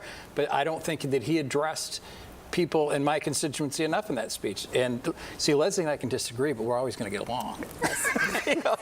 So it is. It was uplifting. He's a talented guy, and he was a great speech to his audience, and he went down his agenda, but I would just like to have seen more specifics and more outreach to the folks.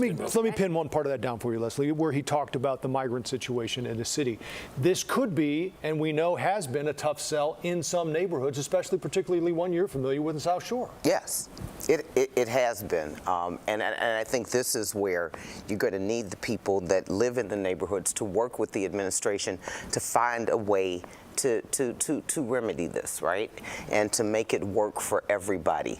This is the second time a community has been had an influx of people that have more needs than the community has to help.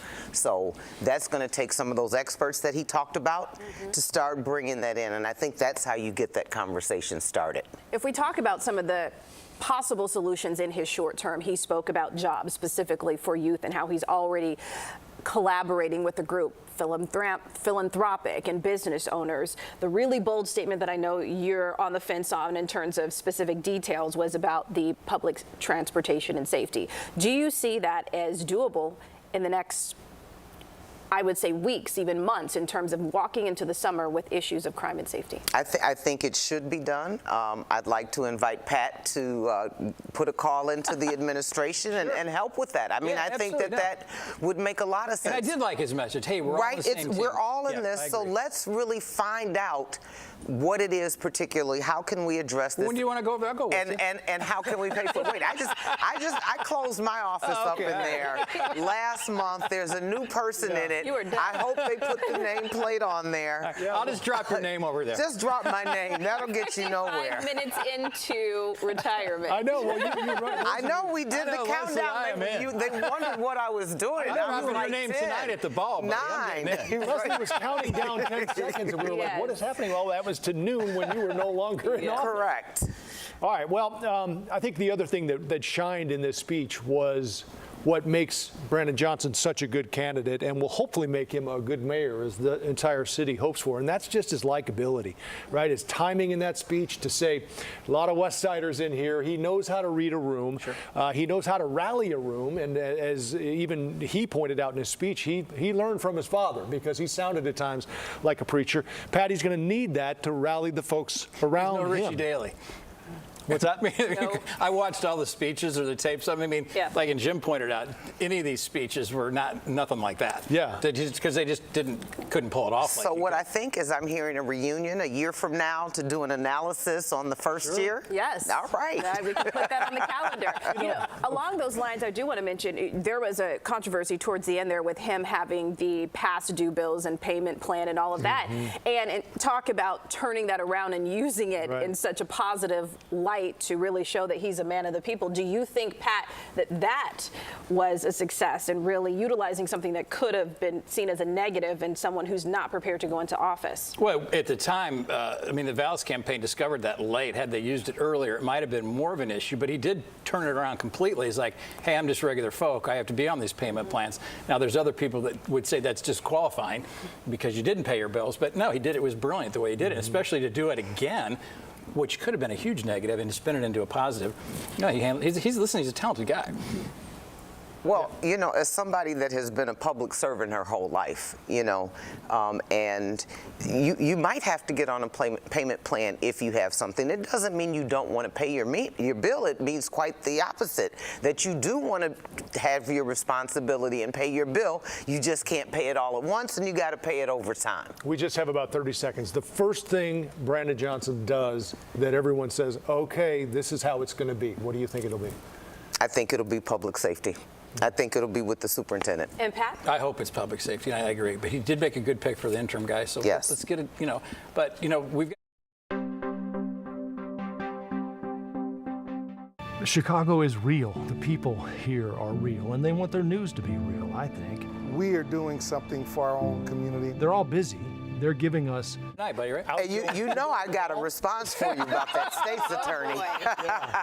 There will be some follow-up here for sure. And we're going to actually have more coming up in just about an hour. We'll be on our streaming network, CBS Chicago, as we cover the inauguration, and that includes the open house at City Hall, which is coming up in just about an hour. Right, and we do have a programming note as well. Because of this live coverage, some of the CBS programming will be broadcast overnight, so you can set your DVR or alarm clock to catch The Young and the Restless at 12:37, The Bold and the Beautiful after that, and then The Price is Right at 2:07 a.m. We'll provide another live update, as Joe mentioned, around the clock here on CBS News Chicago. You can see all of the highlights and then our coverage from City Hall when that open house begins. Thanks for joining us. Have a great afternoon. We will see you soon on CBS Chicago. Ladies and gentlemen, welcome to the peaceful transfer of power. One city not divided by race. The impossible Mayor dream. Brandon Johnson, may your rainbow heart beat in the rhythm of all Chicago. Under a red sun sky and its mountains made of metal. Will the alderpersons-elect of the 50 wards please rise? I, Brandon Johnson, Do solemnly swear. do solemnly swear that I will Faithfully discharge the duties. the office of mayor Of the city of Chicago. City of Chicago According to the best of my ability. according to the best of my abilities. Sir, you are installed. Brighter days are ahead of us. We can lead Chicago to a new era. Together, we can build a better, stronger, safer Chicago. We just have to look deep into the soul of Chicago. Can I get a witness? My name is Brandon Johnson, and I am the 57th mayor of the city of Chicago.